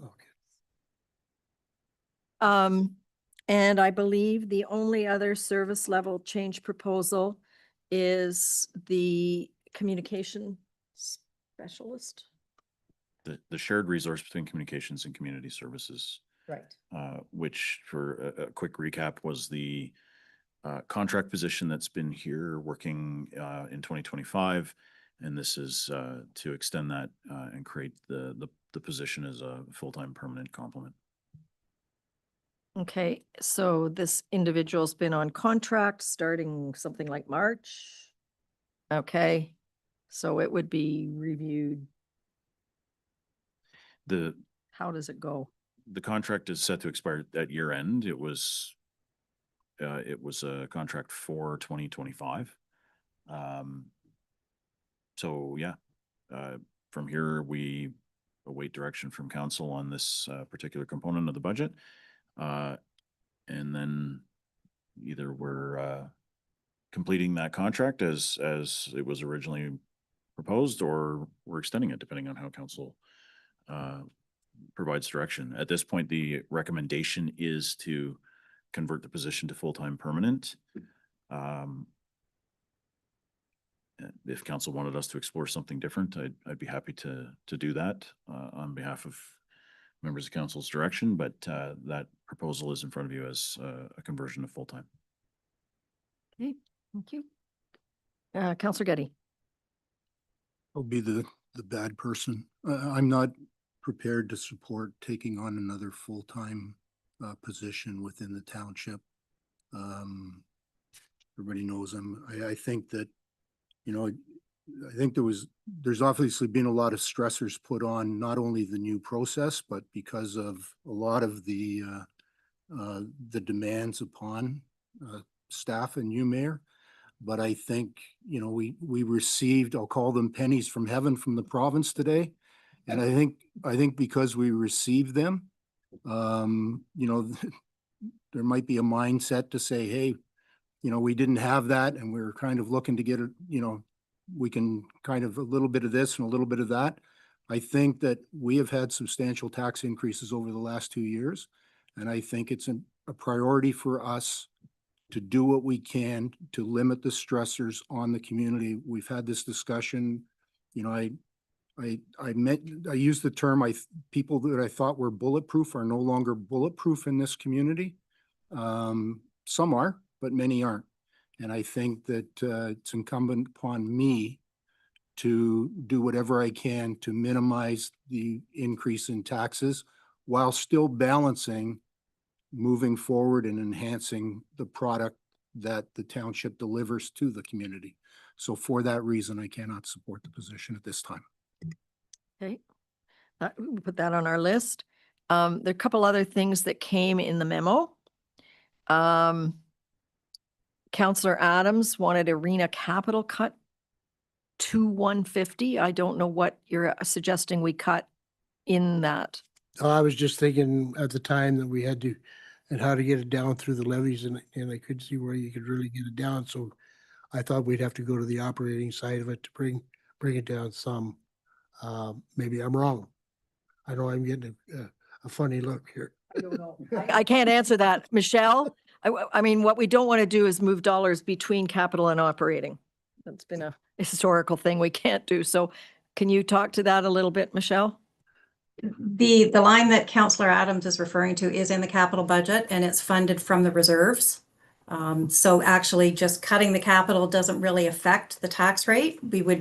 We could technically decrease the amount we transfer to the reserves to offset that. But in this particular case, the Director of Community Services has gone through the entire list, and the $195,000 that she presented is what she believes needs to be spent on that facility in 2026. Okay, thank you. And that doesn't get into the tax rate at all? Not directly, no. Then I'm in support of 195. Councillor Fellner. Thanks, Mayor. Can we just back up a little bit to the IT position? I'm not really clear here. So we've applied for a grant mutually with the Township of the Archipelago. Is that correct? And then if the grant's approved, which we hope it would be, then we would fund half and the Archipelago would fund half for well, we'd have the grant money, then we'd have to each have to put some money up, right? A little bit for the rest of it. Go ahead. How does that work? The 12.5, that it's the net effect of both the grant and the sharing with the Township of the Archipelago. So the net cost to the Township of Seguin is $12,500 for that position. Right, and then Archipelago picks up the equal share then, right? That's right. That's also a net cost of 12.5 to them. Okay, and then that position is a casual position? That it's a 1-year internship. 1-year internship, okay. Well, can I? Well, hang on. Okay, but we've still got a list of Yeah, things yeah, to go no, I through. just want to ask one question because Terry just. Is the internship a full-time, or is that just part-time? Is it, do they come in? It's How a does that work? it's a full-time position for 1 year, but it's not Oh. a permanent full-time position. So there's no benefits attached to So that they position. would, the position would work a standard 35 or 40-hour work week for Yeah, 12 months. Yeah, that's Yeah. what I meant. Okay, thank you. Yeah, that's it. Another thing that's on the list, from Councillor Adams is to defer the parking and charging stations at the Rosso waterfront, which council has already approved, and I believe work is underway. Does anybody else have any other comment on that?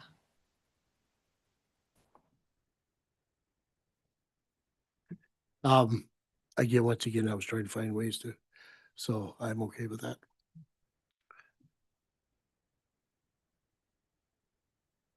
And a couple councillors have asked questions about consulting, so I'm going to ask you, CAO, to answer those ones.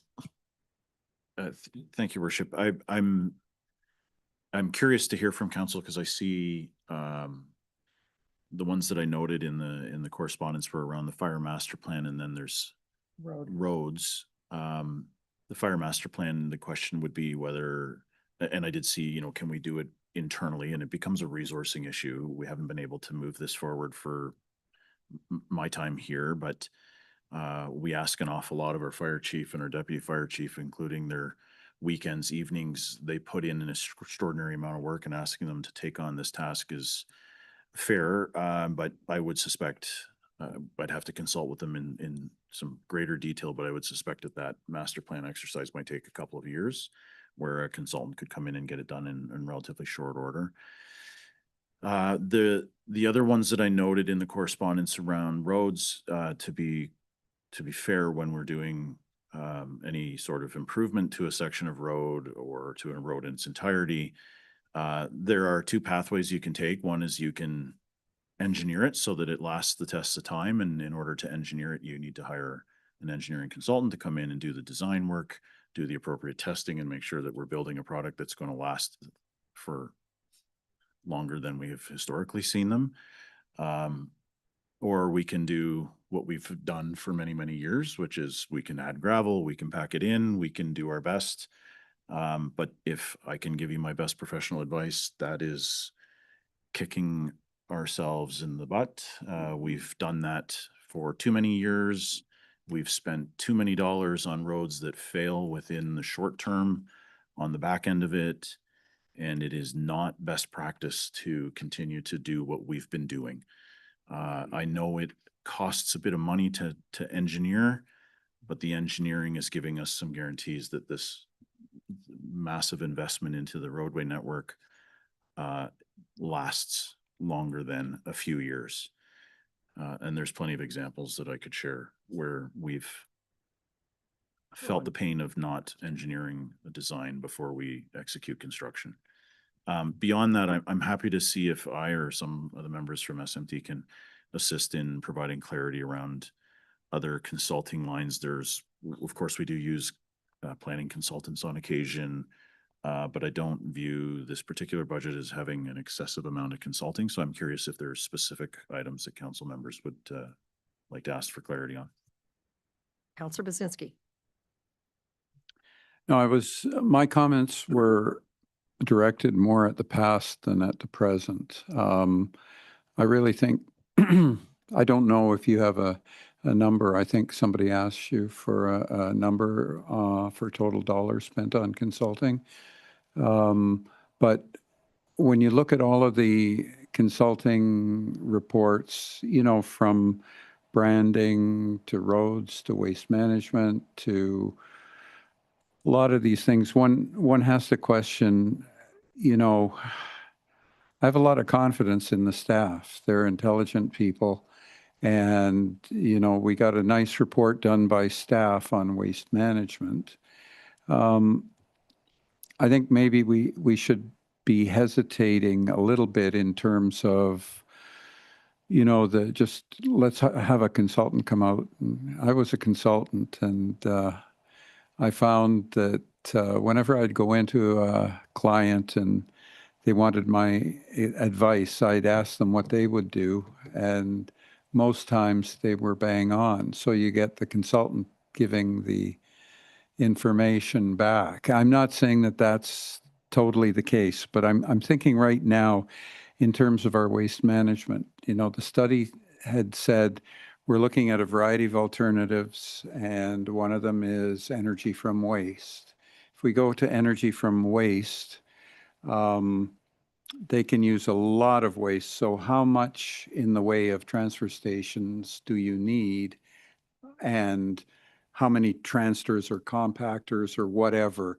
Like, that's all going to be dependent on what you choose to do. If you're just going to send it to a landfill, that's a different story, and you're going to need to store more at the transfer stations. Now, all I'm saying is, before we just jump into going for a consultant, let's really think about things. And you know, we're talking about potential redesign of the transfer stations, and yes, will we need to do it? I'm sure we will, but I think it's going to be dependent on what pathway we take, whether we do energy from waste or whether we are just going to compact and take it. So all I'm saying is that there was a big amount of money put into the budget, I believe, for next year, which really came to redesign of transfer stations. And I'm not sure we're ready for that. That's my only concern.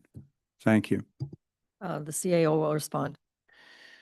Thank you, Worship. Specifically to waste. So the study that was done last year was, as noted, was done internally. It was done by staff, exclusively by staff.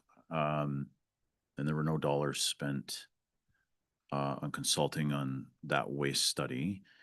Going forward, at this point in time, we have no funds allocated to further consulting firms assisting us with waste. We have not received direction from council. We haven't asked for it yet, quite honestly.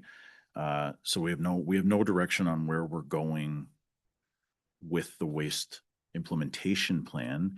There is a line in the budget, if Michelle can correct me if I'm wrong, I think it was $200,000, which was essentially some seed money to work on implementation. But it's not consulting because we don't have direction yet. And again, Michelle can probably speak to it, but I don't think it actually had a net impact on the budget because we were considering that to be partially funded, or to be funded through long-term debt. Yes, that's correct. As part of the bigger project. So again, we do take into consideration resource allocation, whether it be waste, roads, facilities, all of the above, planning for sure.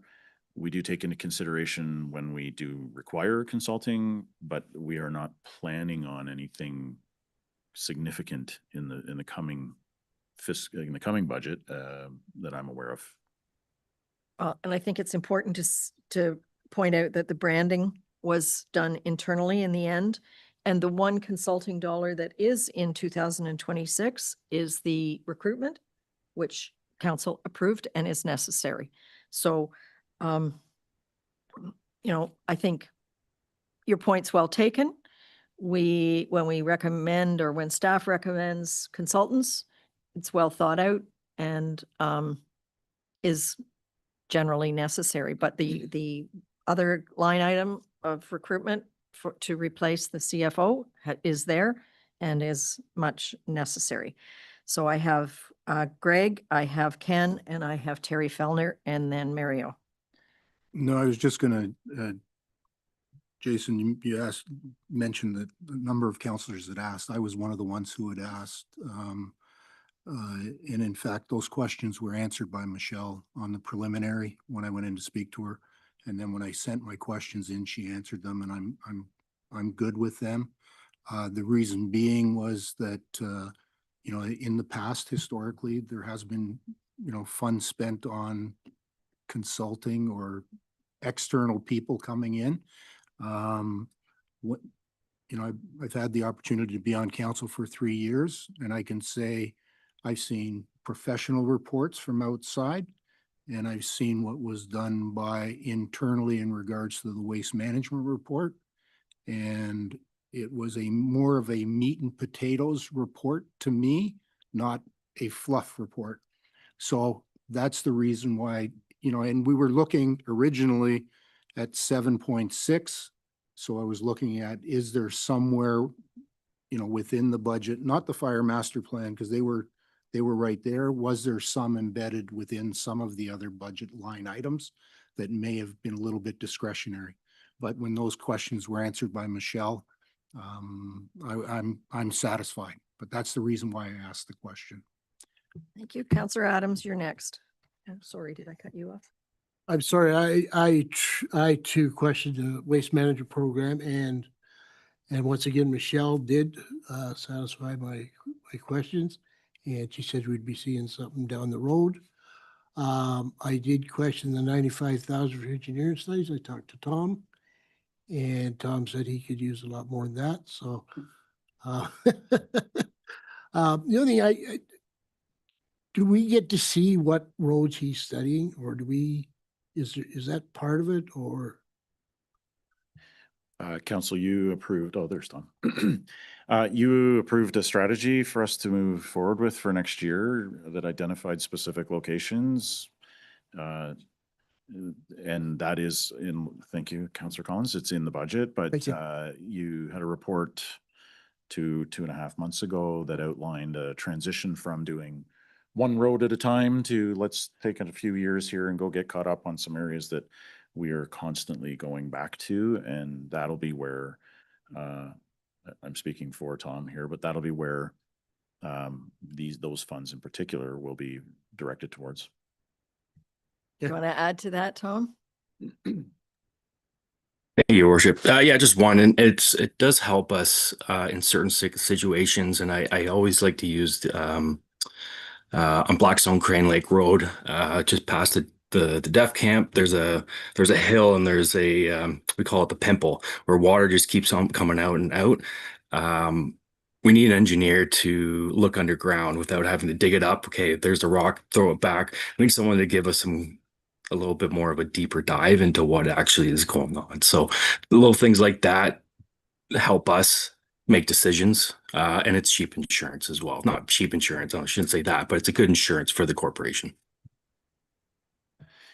Thank you, Worship. I don't mean to stick on this if council wants to move along, but I did get the list that Councillor Brzezinski asked for, and included in the 2026 budget. Here's where we're planning on spending consulting dollars: $65,000 for the fire master plan, $95,000 for the engineering studies we were just talking about.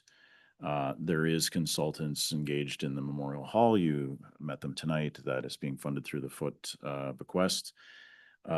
There are some ongoing things that we do every year that involve consulting. Part of that is the shared resource with the archipelago for the West Prairie Sound Geographical Network, or GIS. That is consulting dollars that is being spent.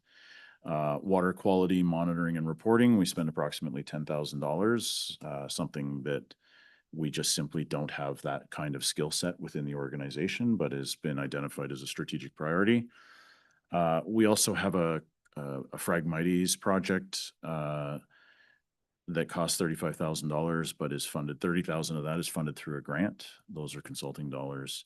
And then we have some obligations behind our landfill for monitoring that we spend about $20,000 a year on.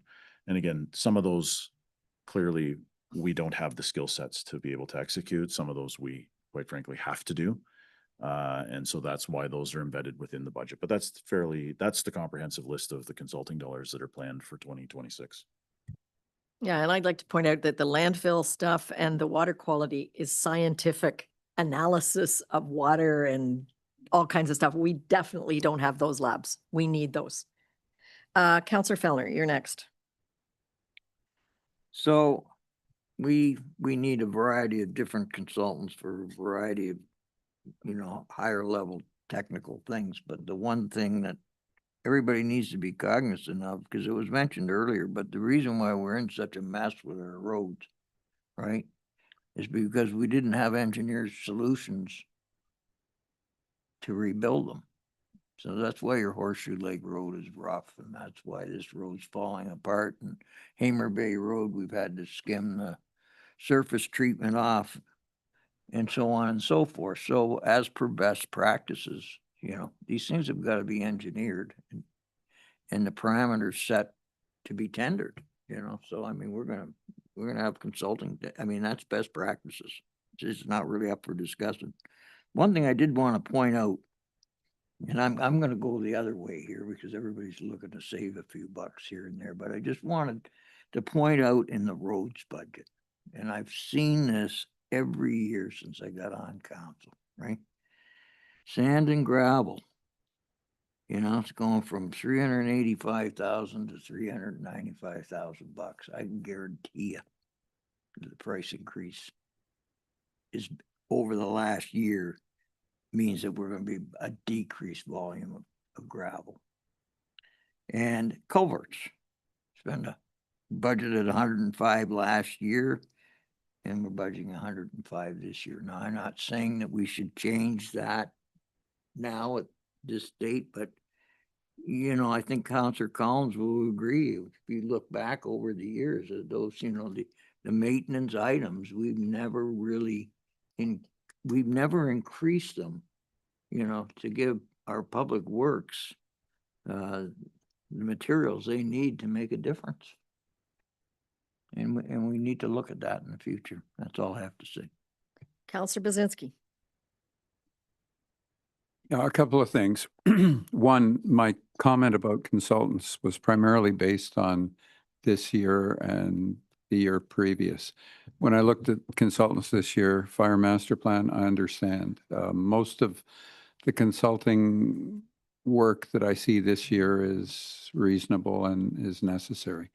One comment I have though, like when somebody says, well, it's not going to affect the budget because we'll put it on long-term debt. Well, it still, you got to pay that money. So it's maybe for budgeting, it's not a factor, but it certainly is interest rate, you know, how much we got to pay for interest and the fact that we owe that money. So we're going to be paying it back. So I'd rather not say, oh no, it's not going to cost us. Well, it will cost us. That's my only comment. Thank you. Council has yet to give direction on the waste management, whether it's debt or not debt. We aren't there yet.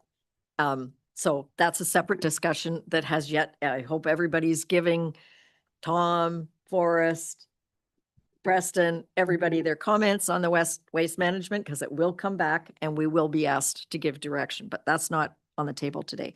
Councillor Collins. Thank you, Mayor.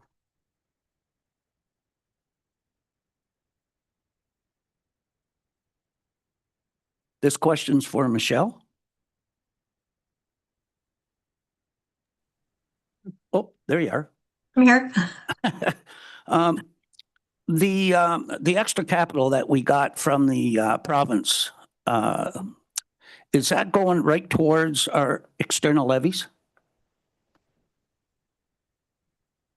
It's not as easy to answer as you'd think, but it is our Ontario Municipal Partnership Fund grant that really just goes straight to our bottom line, straight to a reduction of the tax rate.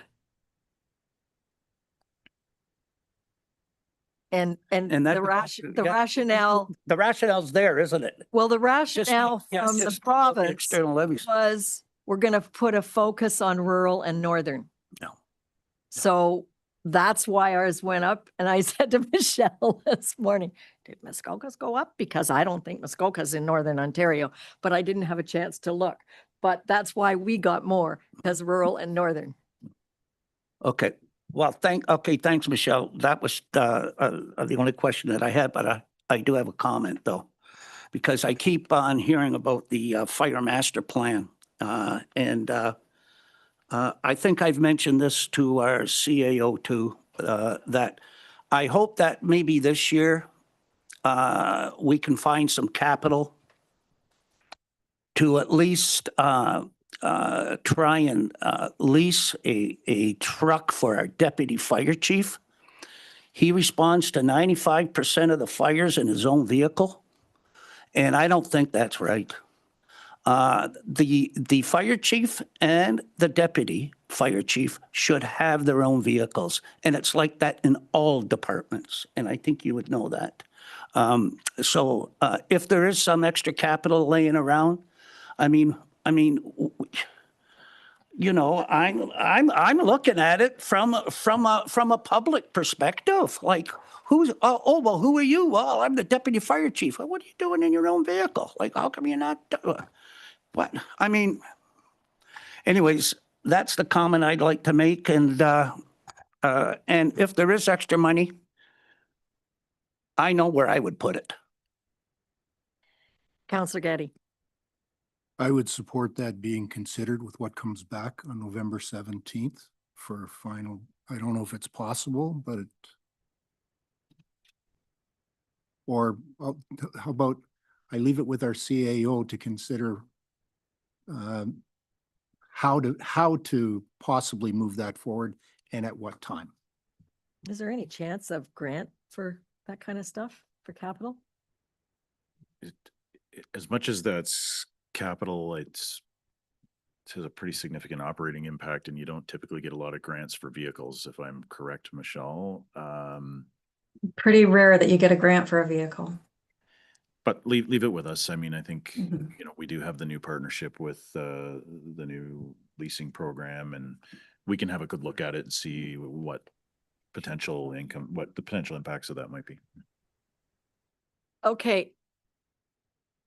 I don't want to cut anybody off, but I got a list of things that we need a show of hands to give staff direction on. Are you comfortable me going through them? And we'll say the majority for yay or nay on each one gives Michelle and Jason direction on what to work on between now and the 17th. We've still got a staff budget here. So all in favor of the swim going back to half of what it used to be? So that's clear. That's carried. Greg's recommendation on library of $21,000 to $22,000 in total that will cover our obligations on COLA and grid and give them 10 for programming and whatever. Support? Okay, so that's a reduction from their ask, but it's about 21 or 22 once you run the actual numbers. The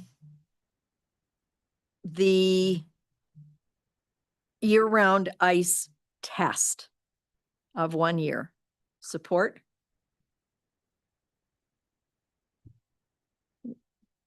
You can ask a question if you're not sure. Well, I am. Sorry. I'd like to see the impact on that because the next engineering report that's scheduled is 2029 based on what Dominique's advised. And I think that ice has been in since July, and before any decision would be made, even if it financially flatlines, because that's really the best case scenario, only flatlines us. The reality is we may not flatline, but if I'm able to consider it best case scenario that it flatlines, how do we ensure the integrity of that 50-year-old asset? That's my concern before I make a decision. Your worship, members of council, we are proposing a 1-year pilot project, which means council, nothing happens in year 2 until you've said yes or no to year 2. Part of that can be doing the analysis, doing the assessment, doing the projections that you're raising, you know, concern or seeking awareness on after the 1-year impact. So this is the reason we said, if we're going to do this, let's try it for a year so that we can assess, did it work? Yes or no. And it's more than just, did we get the right number of rentals? We recognize that there's impacts to the infrastructure that have to be assessed. We have a baseline already with the engineering reports that are done, and we can do a post-pilot project evaluation to determine where are we going from here. But nothing happens without council approval after the 1 year if you endorse that. And I'm not trying to be difficult here. I just don't want to set us up for a liability. And the ice went in this year in June. And theoretically, it will be in right through. So my fear is, how do we assess the potential impact to that asset? I had a funny little smirk on my face because I would hire a consultant to help us.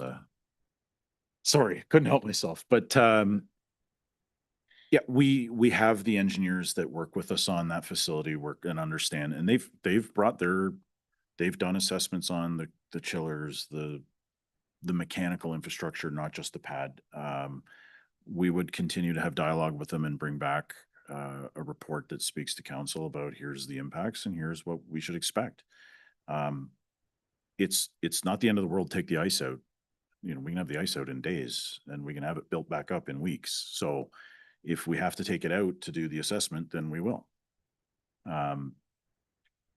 So again, we will use the tools at our resources to be able to provide assurances that there is no longer term impacts. We do, yeah, risk management is what we're talking about. So we will use the tools at our disposal to make sure that we're managing the risks and give council our best professional advice upon completion of the pilot.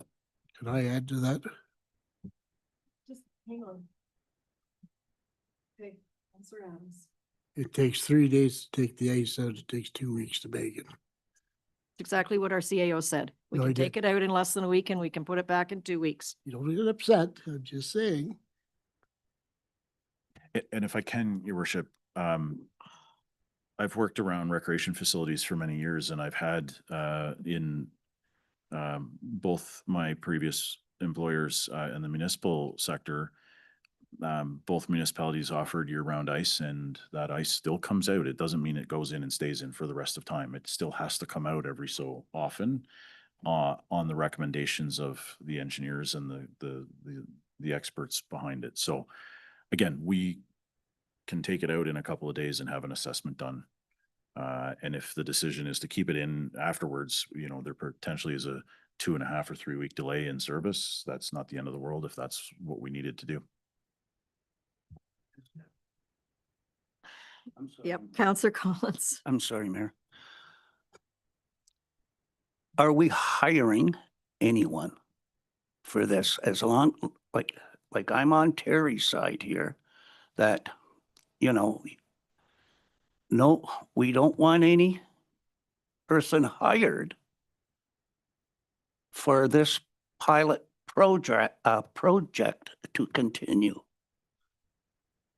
And that's, I think, where we're all at right now, is that you can have the ice, but you can't hire anybody else than who's already on staff.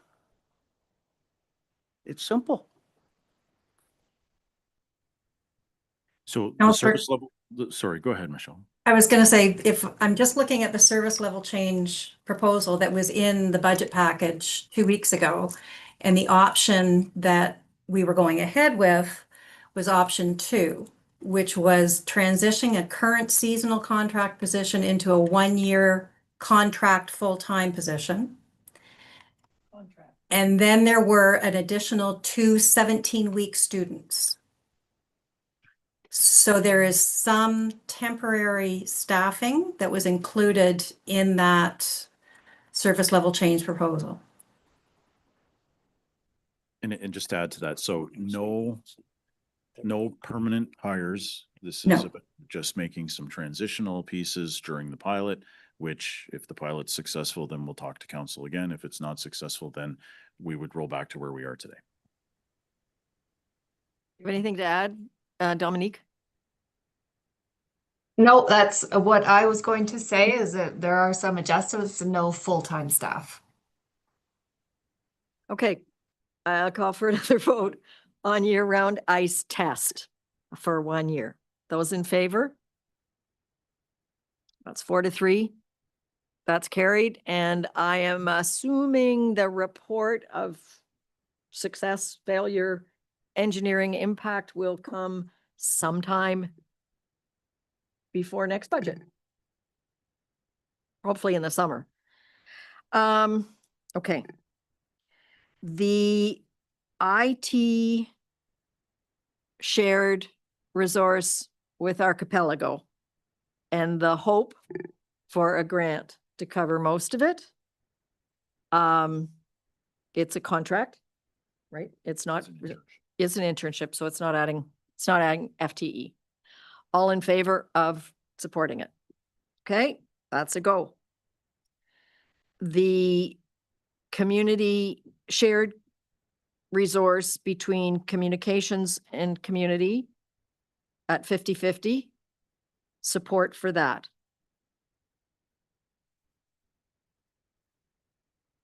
So that's not a go.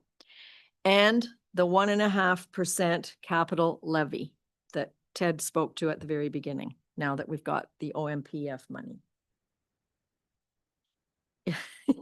It's okay. You want to see how many times everybody's talked? I apologize, Madam Mayor, but in fairness to Michelle and in fairness to us, when it comes back on the 17th, can we see it at 1% and at 1.5%? Because we don't know how this all washes out with these numbers coming out, sitting at the table here. And I don't think it's fair to commit to 1, and I don't think it's fair to commit to 1.5. That's my suggestion. Okay, can I suggest that the two options of 1 and 1.5 be communicated via email in advance of the agenda package for that day, the 17th, so we have a few days to swallow it and think about it and ask more questions. Is that fair? So I can actually give you some numbers now because I've been following through as we go here. So we started out with the number that I gave you today was 5.138 was the increase before the service level changes. So we add in the service level changes that we've accepted, which are the ice time, the IT position, and the reduction of swim. And we're taking out approximately $72,000 from the allocation to the library. With all of those things in, we're sitting at an increase of 4.539%, and that includes the 1.5 for asset management.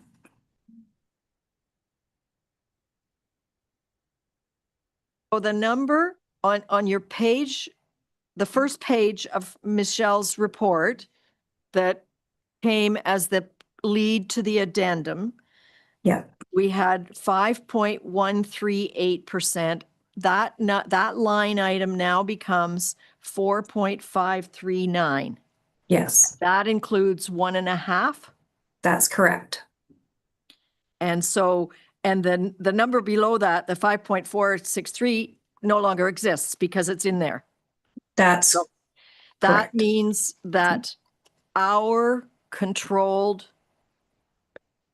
budget items, the things that this group of people can control, comes in at 4.539%. Sorry, Your Worship, that is 4.53 is inclusive of the external levies as well. Yes. So that's got Total impact. That's total impact. That's total impact. Okay, Councillor Getty. Since I asked the question, I would like to withdraw the question. And I would like to I am willing to give my direction. I'm not asking anybody else. But if Michelle and Jason and the people around this table have got it down to 4.539, of which 1.5% of that is not kicking the can down the road, which is one of the reasons why this municipality is in some of the infrastructure deficits that they have. I am willing to give my support to 4.539. Thank you. Anybody else want to help Michelle not have to do an interim report? 1.5. Okay, we're in at 1.5. Thank you. Quick calculation. What are we gonna do without you? Staff, she has not left yet. Oh,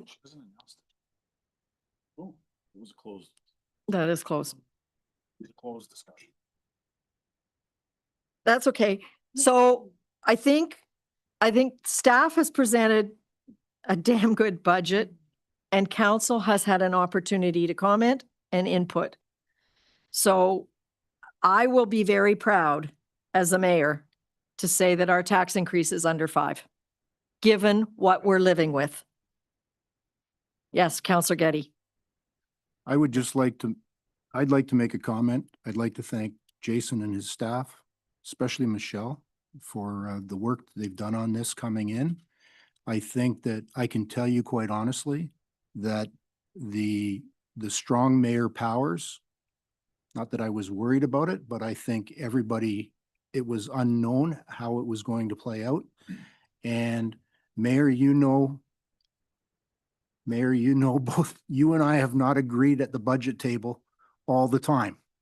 But I would like to thank you for navigating this process through, because I think this has been the most, I think this process has been the best process for moving a budget forward. So thank you. Thank you.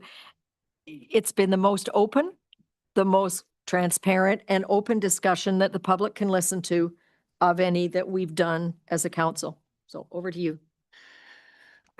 Thank you, Worship, and I will look to our clerk and our CFO to correct me when I'm wrong here.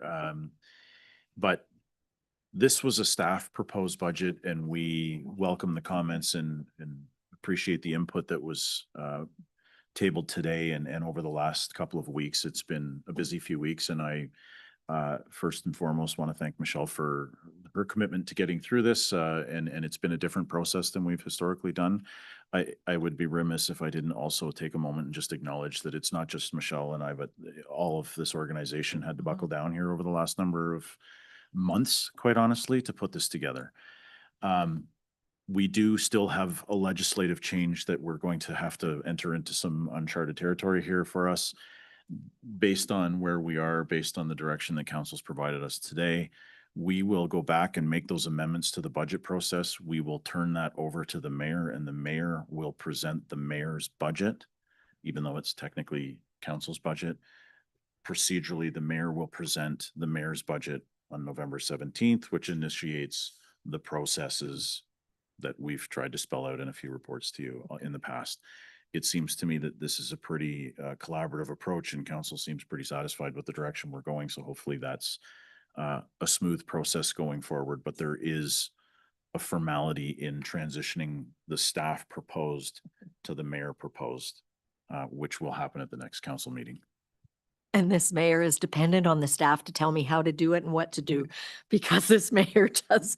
I mean, I really do think it's everybody, and I hope some of them are still listening about what they've done. We've responded to community. We're trying to keep our service levels high as we can. It's a stretch.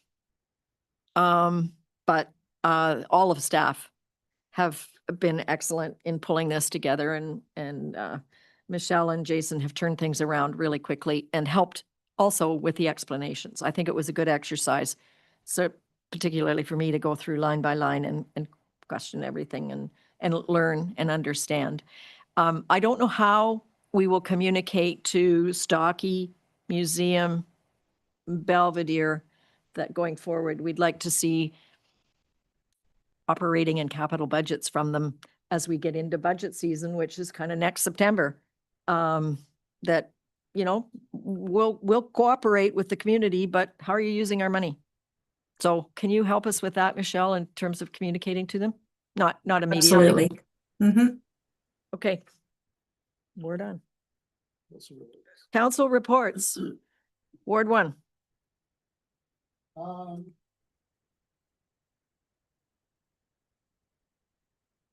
Down from the. I've got nothing.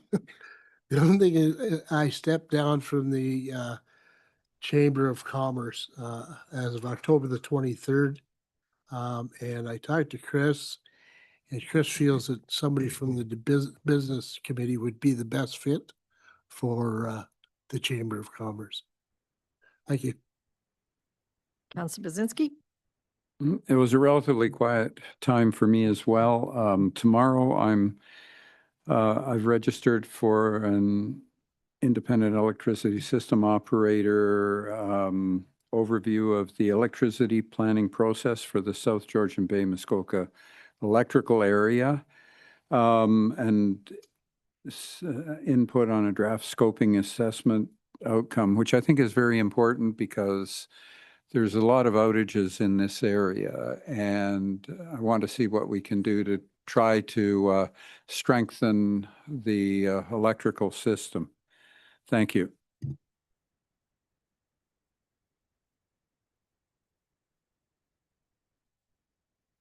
Councillor Getty? Thank you, Mayor. 23rd, I had a police services board meeting. On the 24th, I participated in the Lake Joseph North Association web meeting with Councillors Fellner and Finson and staff from the township here. And on the 31st, I attended the Halloween Howl. And I thought last year was good. This year was spectacular. They did a great job for the kids. So thanks to all who put it on. Councillor Fellner? Thank you, Mayor. As well, I was on the webinar and just really wanted to thank our Director of Planning, Taylor, Forrest, Preston. Preston in particular, I thought did just a wonderful job. And I know they were very appreciative and look forward to more dialogue with staff. I also had the opportunity to tour the new pool, and I got a report from the building committee today that the first pieces of the pool arrived. So they're here, but and everything was prepared for them. It's pretty impressive. It's an impressive building. Yeah, and it's going to be great. And I did one other thing. It's on the tip of my tongue, but I can't remember. You came and ate candy at Halloween. Oh, Howl. I went, yes. And you scored a piece of pizza too. Got a piece of pizza. I got some candy and I didn't see Getty, so he must have had a really good costume on. But yeah, there was a lot of people and it was nice, a nice night. There was a lot of people around Humphrey and having fun, so that was great. Councillor Collins? Thank you, Mayor. I've just been dealing just recently with a number of residents on Maple Lake emails and calls about Camp George. And I was wondering if the CAO could give me an update on that. It's been a bit of a while now, and that would be appreciated. Thank you. Yeah, thank you, Your Worship. I'll, if everybody's comfortable, I will add it to a future agenda. I don't know if I'll have time to get it ready for the next meeting of council, but certainly before year end, you'll have an update. Councillor Finson? On October the 21st, I worked and attended the Lunch and Learn. It was a great meal, and we had Georgian College there. It was fantastic. They talked about getting up and being active with the seniors and they have a lot of free stuff. I had no idea for seniors, like crafts and just meetings, and it was really entertaining, and the seniors really liked it. On October the 22nd, at a Belvedere Heights meeting. The renovations are really moving along. We're going to have lunch there in November. We're going there for lunch to have the tour. On October the 22nd, we had a dinner with Pumpkin Fest people to just wrap up our feelings and thoughts on it, and it was a very successful event as well. On October the 31st, I worked the Halloween Howl again, and it was fantastic. Like everybody else said, it was well attended. There was over 100 kids. They counted them. And didn't seem to be as many, but I think people just didn't hang around, right? Because it wasn't raining. people came and went. So the people were a little more spread out. I went to the Lake Joseph North Association webinar, and what a great idea. The Lake Association asking the questions directly to the staff, and the staff were amazing, like all of them, particularly Preston. And the other thing that what the people that were there, I had a lot of chats with the people outside of that, and they were so high on our staff. Like, they really appreciate everything they do. Such wonderful comments on the quality of staff that we have and how happy they were. Like, and I mean, they have problems, everybody does, but that's why they had the webinar, to get some answers to those issues. So it was great. I liked the idea a lot. And I've been working on the Hunters Dinner, which I hope you can all come to. Rosso is now having brought back the Hunters Dinner, which used to be an annual event. When the hunters go out, they come in, they don't eat well. They come in, they have a nice home-cooked meal done by the town for them. So the Hunters Dinner is on Wednesday, November the 5th, from 5 to 7. So it's like a rotating shift. I've been dealing with that almost every day. But it's coming along, and also dealing with on the Remembrance Day service is going to be inside with a light lunch, and we're including yes. So it's just like a sandwiches, that kind of lunch, and the Windermere is going to join us, and their people will come, and together we will provide something for people to eat, coffee and tea, etc. Because last year worked so well. Everybody wanted to do the same. Well, we don't have anybody from the church, so I've organized it with the minister from Windermere this year. So anyway, that's it for me. Thanks. Thank you. October 21st, I had my first meeting with Chief Shane Toboggan to kind of restart the MOU. He's very communicative. He does his own emails. He's got an assistant that books his calendars. I think the communication is going to be way easier just because he is what he is. He's a graduate of Master of Social Work, still has a practice. And so most of you have replied to the Wednesday, January 14th early dinner. Many of his council work, so they couldn't do lunch, but it's set now. It'll be at the log cabin. That same day was the Rosso Caring Community, which was great. Thank God. They got the seniors playing. That was the whole idea. Play makes you happy. October 23rd was the CBDC event at Stocky Center for Small Business Week, and it was well attended and a good event. That same night was the EMS advisory meeting. They've gone back from Zoom to in person, and so it was in Dunchurch. It's a bit of a hike, but and they settled on the 6.5% budget allocation with a arbitrated salary for the paramedics at 9%, and that's going to go up again next year according to the arbitration. The 27th, Terry mentioned that we had a site visit at the Tamarack North, and it really is quite impressive, and you can really see how people are going to flow through it. The 29th was the Northern Ontario Women's Caucus meeting. The issues are similar and yet also very different from communities that have lumber, mines, opening, closing. They go from full-on employment and housing to nothing if something closes. And it's really eye-opening. And then we had a special meeting of the Parry Sound Area Municipal Airport to get work started on the master plan, and that was also the Halloween Howl Day, and the volunteers do an incredible job, and it's really fun to see the little ones. The people that do trunk and treat only works if it's warm. So all the people that came with their cars and their treats ended up inside, but that's okay because the kids still got the treats. But when it's that cold, nobody wants to stand outside their car. Oh yeah, they had a lot of loot, and I brought some of the leftover loot in for our staff. So if everybody's on a sugar high for the rest of the week, don't blame me. Over to you. Thank you, Worship. I'm, like usual, going to repeat a few things that several of you have spoken about, but Seguin staff were pleased that they got the invite to attend the webinar hosted by the Lake Joe North Association with representatives from Little Lake Joe Association and the Lake Rosso North Association to discuss planning matters, water quality, the waste management strategy, and local invasive species. The session provided an excellent opportunity to engage with the residents and provide updates on key township priorities. The township's Parks, Recreation, and Culture Master Plan Engagement Initiative is progressing very, very well. Students from the Humphrey School are visiting the township next week to participate in the youth consultation portion of the project.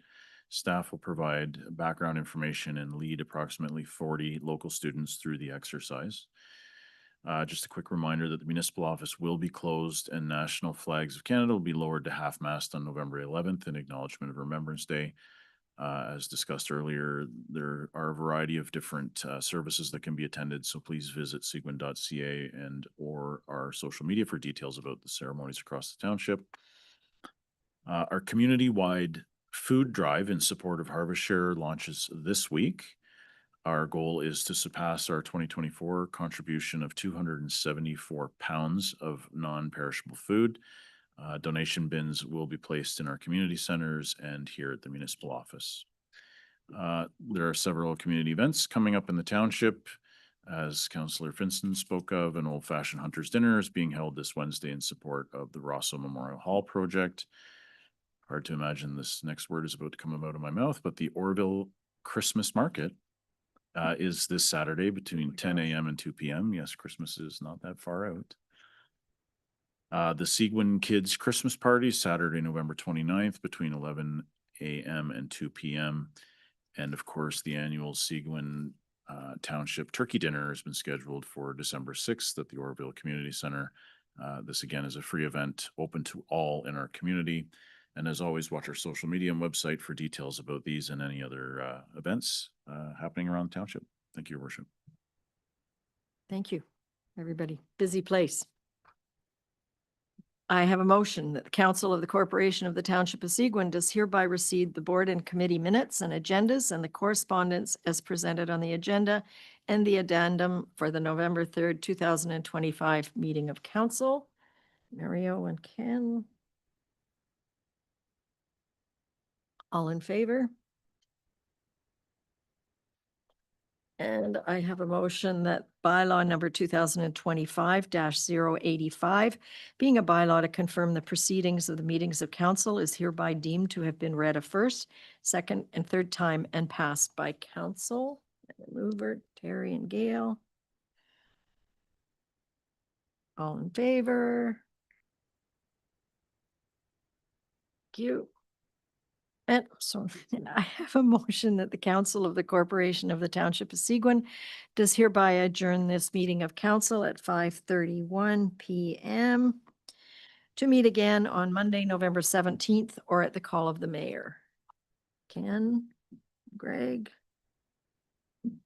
All in favor? Thank you. Have a good Remembrance Day, everybody.